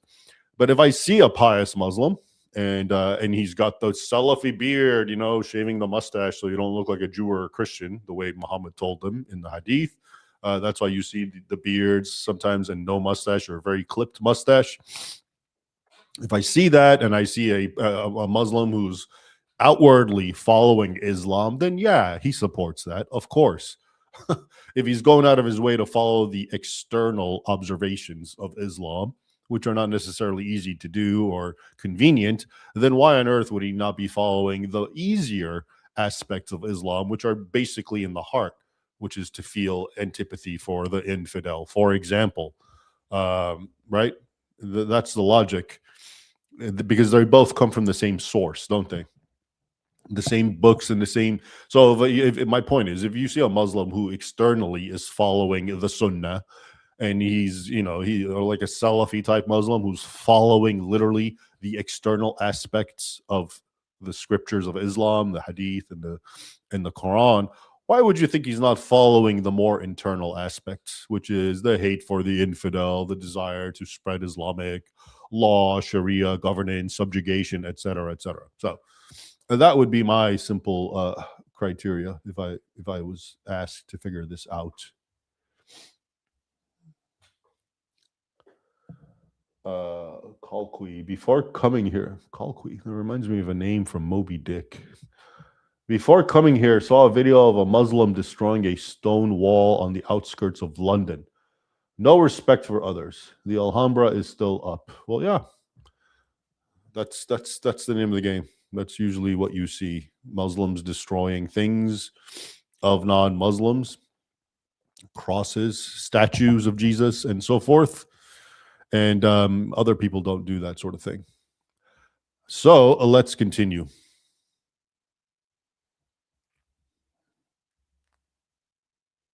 I'll just go around. History, he has a very important point. So history, how much do you go back and how far? I have recently found myself in difficulty with especially the Iranian community for comparing Cyrus the Great, which is very important to them, to George W. Bush, and saying that Cyrus the Great liberated the Jews the way George W. Bush said is liberating the Iraqis.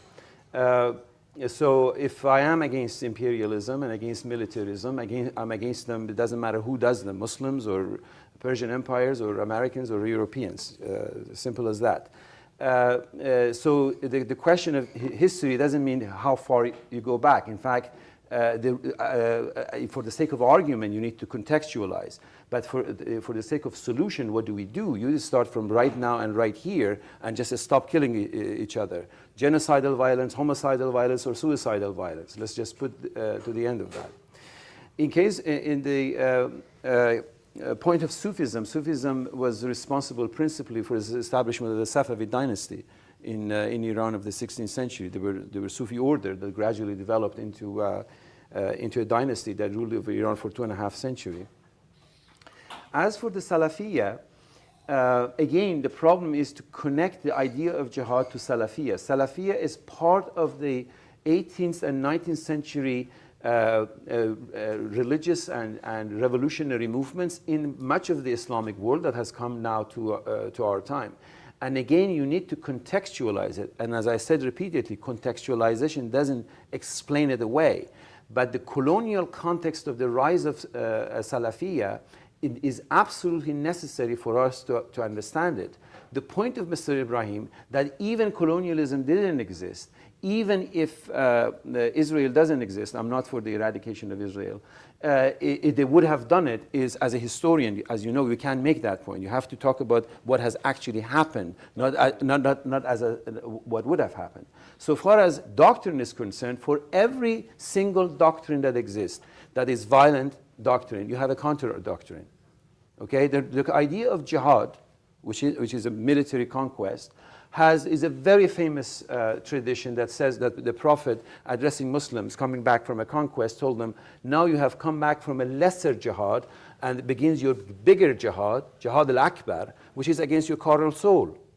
Which this idea is taken by the Sufis and turned into a whole doctrine of fighting against your own carnal soul. I mean, this is something that happens to any world religion. It's not just Islam. Any doctrine that you take has its shadow, its reflections in other aspects. So we cannot talk about it in abstractions as only taking one doctrine, that even if colonialism didn't exist, this innate violence would have generated something else. We have to go with what have existed. But going back, not to just simply to expand the context of history and generate more courses to teach in history, simply to come up with a common ground. And the example that I gave of Martin Luther King, Gandhi, Transcendentalist movement and civil disobedience, and their interest in Persian poets is exactly going the opposite direction of, you can sit here and talk about jihad from here to doomsday. What will it do? Suppose you prove beyond any shadow of doubt that Islam is constitutionally violent. Where do you go from there? 1.5 billion human beings on this planet are Muslims. And overwhelming majority of them live a peaceful, happy life. And they are entitled to their sense of dignity. And they have every reason in their history to have that claim to the place of dignity. And what does it mean in a remote room in a remote college in California to say, no, Islam is constitutionally violent? Nonsense. Islam is less important than Muslims. Muslims are in a position, the overwhelming majority of them, human beings, walking, breathing human beings. And they redefine their doctrines, they redefine their context. As Christians do, as Jews do, as anybody. Right now today in USA Today there was an article about atheists. Even atheists are now redefining what exactly is atheism. Reduction of, even Mr. Ibrahim keeps saying the overwhelming majority of Americans are Christian. Robert Bella, 3 decades ago, talked about civil religion, a religion, American religion, which is irreducible to Christianity or Judaism or any particular religion. It is a famous Durkheimian concept, the sociologist. The religion is a collective consciousness of a particular community that happened. Islam, as Muslims, as members, as American Muslims, are now entitled and are active in having a share in redefinition of American public religion, of civil religion. And they will, and they are, every day. as General Powell recently said when he declared his support for President-elect Obama. So these abstract notions of concentrating on Salafiyya here and the jihad there and Muhammad, we really don't want to talk about the details of the Crusades and the pogroms, do we? No, right?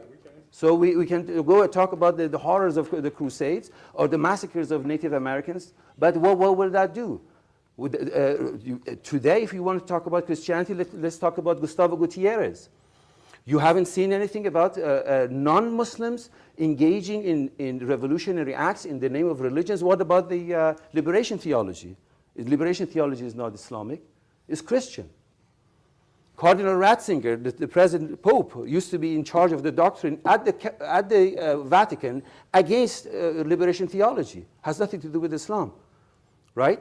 So it is this single fixation with Islam. Islam is constitutionally violent and every other religion is God's gift to humanity is nonsensical. Doctrinally wrong, historically wrong, and alienating 1.5 billion human beings, living, breathing human beings on planet Earth. Share the fragile environment. Pretty soon we can't breathe on this planet. And this country refuses to sign the Kyoto Agreement.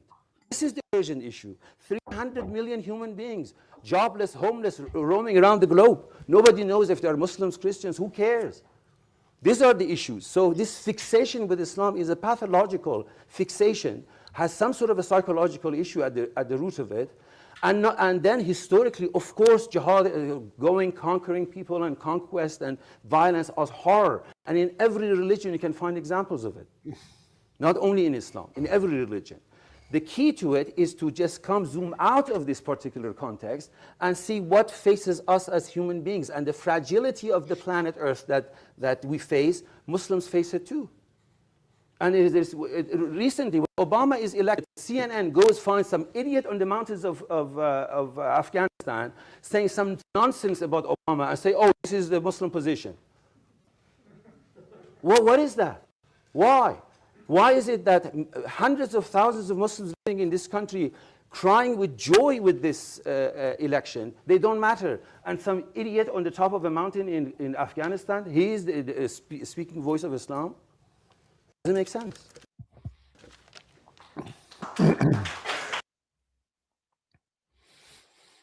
Clearly, he was upset. I had gotten under the skin of Mr. Dabashi, apparently. So I need to make some remarks because I won't let young Gray take over because I'm sure he was too polite and, too demure to say what I'm going to say right now. But so some of the things that he did say, he said,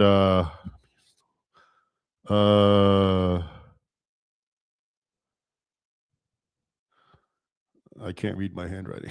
I was taking notes. Anyway, I'm against all. So he was basically talking, and I'm against all sorts of. He said, I'm against intolerance from Iranians or conquest, whoever it is. I'm against it. So why are you only talking about one side, right? Why are you talking about what is it, the colonialism and liberation and et cetera, when you know that for a much longer period in history, it was the Muslims who were engaged, as I had pointed out, in the violence and the conquest and the et cetera, et cetera. So there clearly is a political agenda. If you are being an objective historian, you'll recognize that, okay, yeah, the Muslims actually, in the totality of history, have been the aggressors and the oppressors. So if you're harping all day about them not being the case, then you're not being balanced or objective. And then there was that, you heard him, and I remember remarking on it. I don't know, we'll see if I responded. But where he basically gets frustrated and says, let's say Islam is constitutionally violent. What are you going to do about it? What then? Well, I think if the world, first of all, was sane and normal, by which I mean the Western world was sane and normal, and and along with the rest of the world, Indians, Hindu civilization, Chinese civilization, sub-Saharan Africans, the Christians there, let's say, if they all had agreed that what you just said, which is that Islam is constitutionally violent, and they were all sane and normal, it would not go well for the Muslim world at that point. So I do think there are repercussions. The way he was sort of, glibly dismissing it, like, what are you going to do about it? Let's say Islam is what you're saying it is, inherently violent. What can you do about it? Well, I think a lot can be done if the fortitude is actually there. And then, and then of course, of course, speaking of, he made the comment, and we don't want to talk about the horrors of the Crusades, do we? There you go again. I'm sorry, but if you've studied the historical record, as I have, look at my book, Sword and Scimitar, Defenders of the West, The Two Swords of Christ, where I really am trying to be as objective as I can. Yeah, both sides engage in bad behavior, but it's like a drop in the bucket what the Christians did compared to what the Muslims did. For the Muslim side, it was par for the course, the bad behavior. Okay, for the Christians, it was an aberration, which was condemned oftentimes by the leading Christian authorities and the leaders. The Pope, I think it was Innocent III, basically anathematized and cast out the Christians of the Fourth Crusade. If that was jihadists, the Caliph would have blessed them because it was a new conquest. Okay, it was a Sunni conquest of Shias, for example. Okay, so Catholic conquest of Orthodox.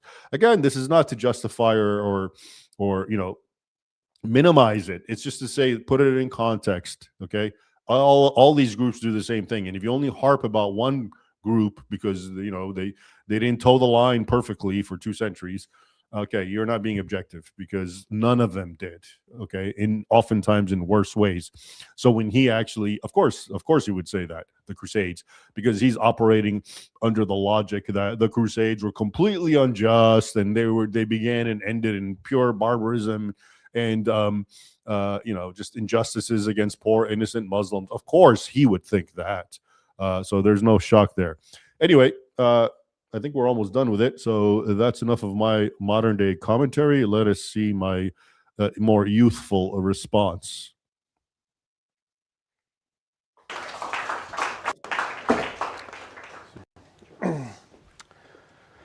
Okay. Lots there to address. First, I should make it very perfectly clear that when I talk and everything I've been saying so far, I clearly differentiate between people and doctrines, people and religion. And what I mean by that is I've said a lot of things about Islamic doctrine, Islamic theology, what's been codified in Sharia and what hasn't. Having said that, I am not in the least bit trying to imply that your average Muslim, A, believes that, B, knows about it, or C, is implementing it. So I'm trying to make a very fine line between what is being taught in the Orthodox schools and what Muslims as subjective human beings do. Some know about it, some don't, some care, some don't care. So, I mean, that's an important point to clarify here. The other thing is, the Crusades came up, and I'd like to actually address that briefly because I think it's very important. A lot of people will point to the Crusades and say, well, here you're Christians. How come you're always picking on Islam? And when you look at the Crusades, you have all these violent Christians that engaged in a bloodbath against not only Muslims, but fellow Christians. And that's a very good point. But do these Crusaders, were they able to go and grab the New Testament, I'll get to the Old Testament, and sit there quoting Jesus left and right, commanding them to do this the way your average jihadist every day is holding the Quran, quoting verses from it day in and day out? Were they able to bring any verse from Jesus who basically told people, turn the other cheek, pray for those who persecute you? Now again, I'm not saying that these people were good. What I'm saying is that these people did what they did for whatever reason they did, but they never had the scriptural backing that Muslims find in the Quran, that Muslims find in the Hadith. There's a lot of very, very militant, especially Hadiths of Muhammad saying essentially, I have been given the sword and commanded to fight mankind until they submit to me. Now, if you're a Muslim and you believe you're going to follow the Sunnah, and this is what the Prophet Muhammad says, that's going to be very different than being a Christian and wanting to be militant, and the best you can come up with is Jesus telling you, turn your cheek. So again, you see here, there's a separation between what humans, Christians or Muslims or anyone else do, whether it's good or bad, and B, what religions teach. Sorry, apparently the video is cracking up. I was told about this, so we'll have to weather it, and hopefully you understand what this guy's saying. Okay, and having said that, the point was also brought that there's this total irrational fear of Islam. Well, I have a simple question: why? Why aren't people terrified of Hinduism? Why aren't people terrified of Buddhism? Why is it always Islam that has to talk about? I just saw recently a new Muslim station dedicated to clarifying itself to non-Muslims. I've never seen a Christian station that had to do that, or a Jewish one, or a Buddhist one, or a Hindu one. Why is it always Islam that people fear, and that's always being perpetually depicted as the everlasting misunderstood religion, not only by non-Muslims apparently, but by Muslims themselves who are committing all sorts of acts of violence in the name of Islam? And that's another thing to keep in mind. I don't see some wild mass movement of Hindus evoking Hindu scripture and doing a quote-unquote jihad. I don't see Christians doing that right now. Now, again, I'm not saying Christians are better people. People are people. But again, can they find the scriptural support that Muslims can find? Okay. Also, the point was raised that we have to be more nuanced. We have to actually think about more important things like the environment. I agree. I have no problem with that. The problem is you have to get the quote-unquote jihadists to believe in that. What's the point of us worrying about peripheral issues if they're still hell-bent on waging the jihad no matter what, because they believe this is an obligation on them? And also, the other point, which really I didn't stress but needs to be stressed again, is Islam. The standard view of Sunni Islam, which makes up 90% of the Islamic world, is that it's a political thing. Islam is politics. And what I mean by that, it's about what you do. There's a famous Arabic statement, Deen wa dawla. You cannot separate mosque from state. Once you do that, you're considered an apostate. And that's why you get these radicals who are constantly waging war against the apostate regimes who don't implement Sharia law.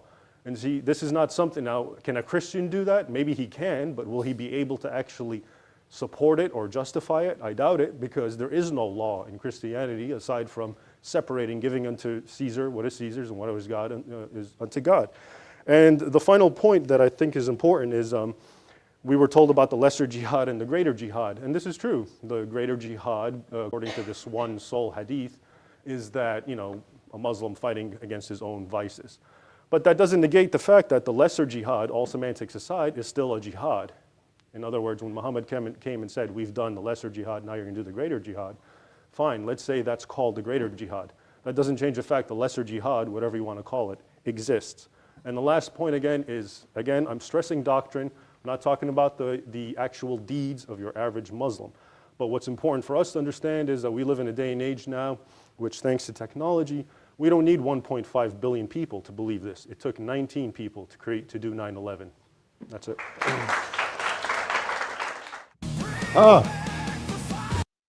Well, that's it. That's the end of the debate. Actually, I had the last word. And well, I'm impressed with young Gray. In fact, there's nothing more I can add. As you can tell, he was a little miffed. He had had enough, just like Dabashi had enough, and saying, "What are you going to do about it? Islam is what it is, constitutionally violent. What on earth are you going to do about it?" Apparently, I had also reached my tipping point. I thought that was a great rebuttal, actually. I'm very impressed. 18 years later, I have nothing else to add to it. I especially like the point, which is still the case, what he's saying in his argument is basically that, okay, there's nothing special, nothing extraordinary, nothing singular about Muslims. Okay, they are just in a point in time where they are doing what they got to do because they're so extra oppressed, apparently. And it's kind of like, well, why is it always Islam? This isn't even now, but even historically, as I showed, but why is it always Islam that's the misunderstood religion? Could it be that it's not misunderstood? Could it be, I mean, in my living memory, I don't remember hearing Hindus as being, extra wild and savage and violent and intolerant, or of Buddhists, of course, okay, or of Jews, or of Shintoists, or of pagans, well, maybe pagans, okay, but it's always been around Muslims, this sort of taboo. And why is that? Could it be because it's legitimate? It's a real issue. Maybe that's why. And if you look at history, as I tried to show, yeah, historically, non-Muslims were in fear of Muslims. Okay, so but that was the end of it. And it ended like that, rather abruptly. And so I'll tell you the aftermath now, as I remember it, which is not that well. But I think I told you in the very beginning, when I met him, we went with round table pizza, and he was a great guy. After that, exchange, and as you can see, I didn't back down. Part of me, like I said, as a younger man and he's older, I almost want to concede, but I just can't. I want to be on the side of truth, and if I hear something that's not truthful, I'm going to have to resist and offer a rebuttal, and I didn't back down, as you saw. And good for young Gray to see that that was still the case back then. But afterwards, it was weird because the guy that you saw in the beginning, who took me and him and picked us up or whatever and took us to eat pizza, he was also, I remember, just leaving in the same car because we came in the same car. And that was a very awkward, uncomfortable car ride. And not only was Hamid Dabashi very sullen and, like, upset, he wasn't like rude, but he was like, I don't want to talk to you now, like, after that display. And I was like, all right. But even the other guy was also, and maybe I'm not remembering it well, but I remember he, like, wasn't very happy about it either. And so I don't know what the deal with that was. But like I said, my only concern is, to know that I had aligned myself with the objective truth in as much as I can, and I believe I did. Like I said, very demure and reserved Ray until the very end, when I had enough of the equivocation and the head games that we were going on. But now it's interesting, like I said in the very beginning, before I played this video, that we have the advantage of looking back in hindsight, right? So now it's been 18 years, almost 2 decades, since that debate. So what can we learn? Well, one thing that comes to the top of my head is, in 2008 there was no ISIS. Okay, so whatever he's telling us about Islam it's misunderstood, right? Perpetually misunderstood.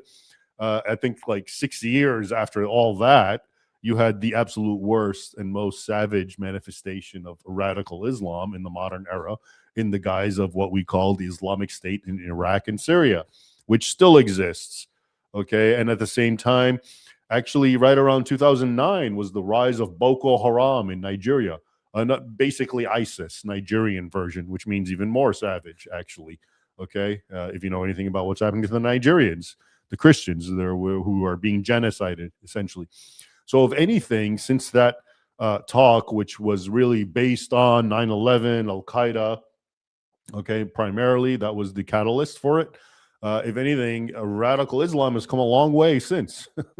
And the violence and the carnage that has been committed in its name. So, in other words, Islam continues to be misunderstood and misrepresented, and just attacked for no reason, just because it happens to be the innocent victim right now, right? But it's not the Hindus or the Buddhists or the Christians or the Jews or anyone else. It's just always, for some reason, is Islam. I don't know why. Okay, so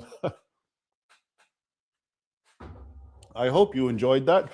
It was rather interesting and reminiscent for me to view, and I will actually be posting the same interview, this debate, sorry, on this channel, on my YouTube channel, as a standalone without all this commentary. I'm sure there's a lot of people that would just rather watch the debate, clean debate, without all me interjecting and offering my 2 cents 18 years later. So if you're interested in that, keep a lookout. It'll come out on this channel, just a clean version of the debate. And now let me take whatever final super chats there are.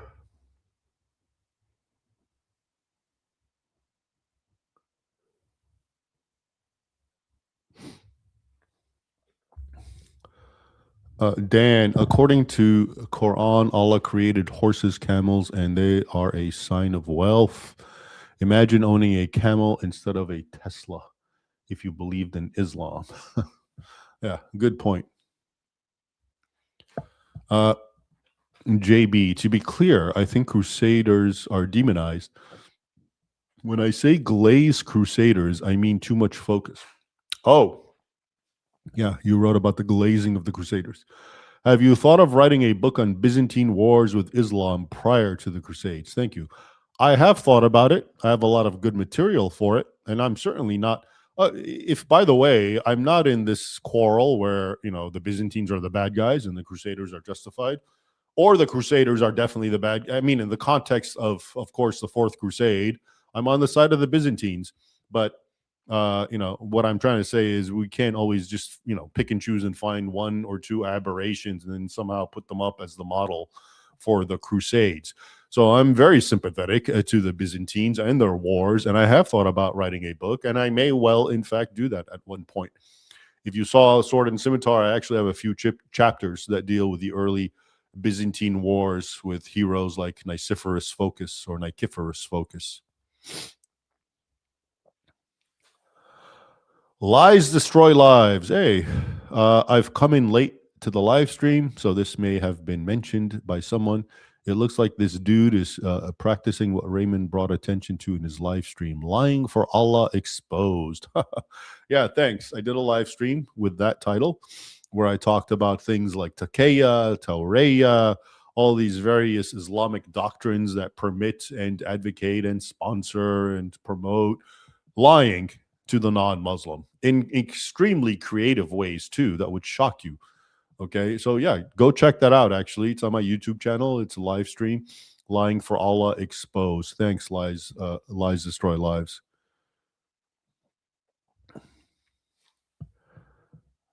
Call puttication. Do you think history will repeat itself and Muslims become dominant again? Do you think they will start killing Christians? Thanks for the great work. Well, I think if they get in the position where they can become dominant, and in their way are pesky Christians who need to be subjugated, including by killing, and there are no repercussions or any problems other than you kill them and you become dominant. Yeah, I think they would. And by saying they, I don't mean every Muslim. I mean a substantive core that could do enough damage. All right. And then the others, when they see it, because this is the story of Islam, the reason Muslims or people convert to Islam and join it is because it's the winning team. Okay, so yeah, they're winning. I'll go along with them. So it could certainly happen if the circumstances and time permits it. Schwambub. What do you know about the Ebionites and Waraq ibn Nawfal influencing Muhammad with his heretical teachings, making Islam a Christian sect? Yeah, I know that's actually a very dominant narrative, which I'm not against. I think it's actually very plausible about an historian, Christian monk who influenced Muhammad, and he basically shared with him, the sort of Nestorian version of Christianity, which Muhammad took even further and augmented with Gnostic gospels, for example, Christ never being crucified or killed and so forth, which it feeds into the idea that he's not divine, et cetera, et cetera. So that's actually a pretty standard narrative. I don't find that controversial at all. I think that's quite appropriate. Lies destroy lives. Raymond, I know you don't like to blow your own trumpet, but please read this out. Everyone, please hype this video. Yes, please hype this video. Thank you, Lies Destroy Lives. I appreciate that. And I have to tell you, in watching myself, I'm now reminded of something. I've been around.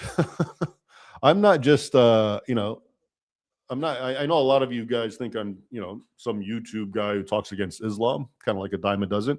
No, as you just saw, I've been around. Okay, I've done the heavy work. I was almost 20 years ago debating a Columbia professor. Because I had the credentials. Why else would he have, debated me?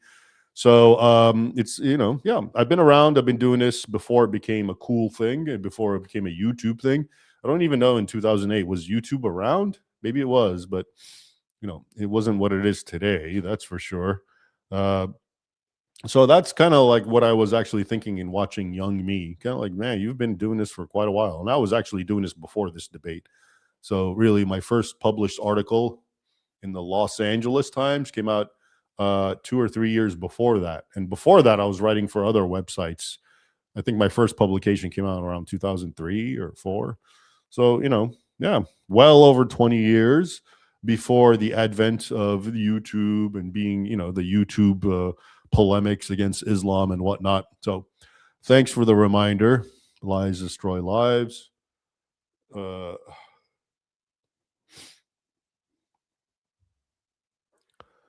Scorpion King, Mo was Trump of 7th century Arabia. Thoughts? Donald Trump of 7th century Arabia? You mean he was flamboyant and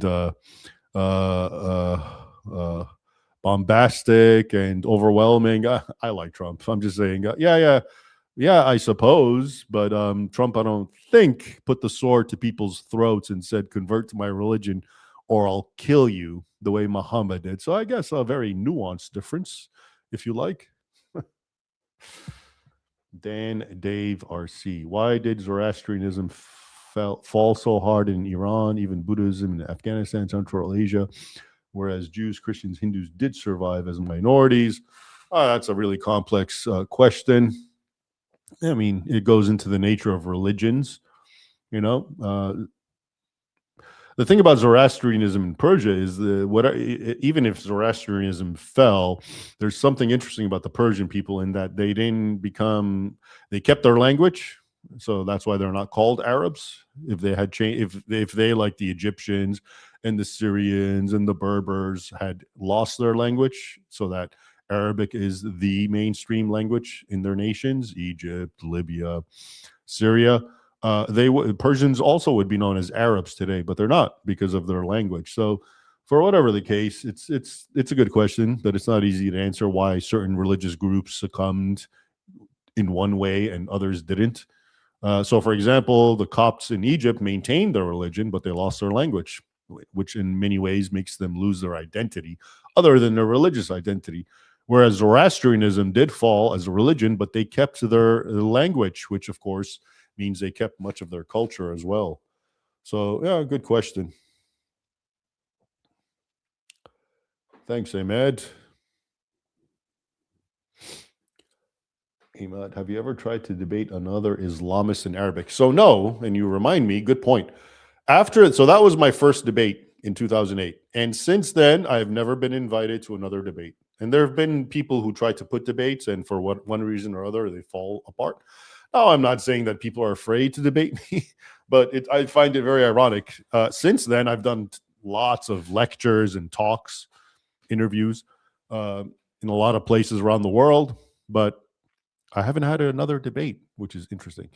And I'm always more than happy, but this isn't a blanket open invitation for anyone. You have to have proven yourself. You have to have some sort of credentials, because I'm sure anyone would love to debate if they can get a chance to debate. But yeah, someone of that caliber, of that background, who has an academic background, knows the languages, has published books and so forth, and is on another side opposed to me, someone like that, I'd be happy to debate.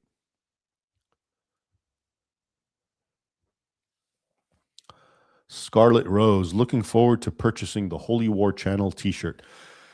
This is what they call merch, right? I've been told about this by people, and yeah, I really should get on it, shouldn't I? Create merchandise and whatnot with my logos and the things that I represent and stand for. Thanks for the reminder. I should do that, actually. It's on my ever long, my bane, my list. So, but thanks for the reminder. That's very altruistic of you. Dan Dave, my heart aches for Christian girls in Egypt, Hindu girls in Pakistan who are kidnapped, forcefully converted, and their parents are forced to beg to Sharia courts. Yeah, that's like a daily thing because I follow it. I write about it every month. I write my monthly reports about what Muslims do to Christians. And yeah, that's pretty standard, what you just described, especially in those two countries, Egypt and Pakistan, but elsewhere as well. Okay. All right, my friends. Thank you for joining me. I hope you enjoyed that and found that debate interesting and useful and edifying and didactic and all that sort of thing. And like I said, I'll repost it by itself, standalone, without all this commentary and all my interjections. So thanks for joining me. Until next time, bye.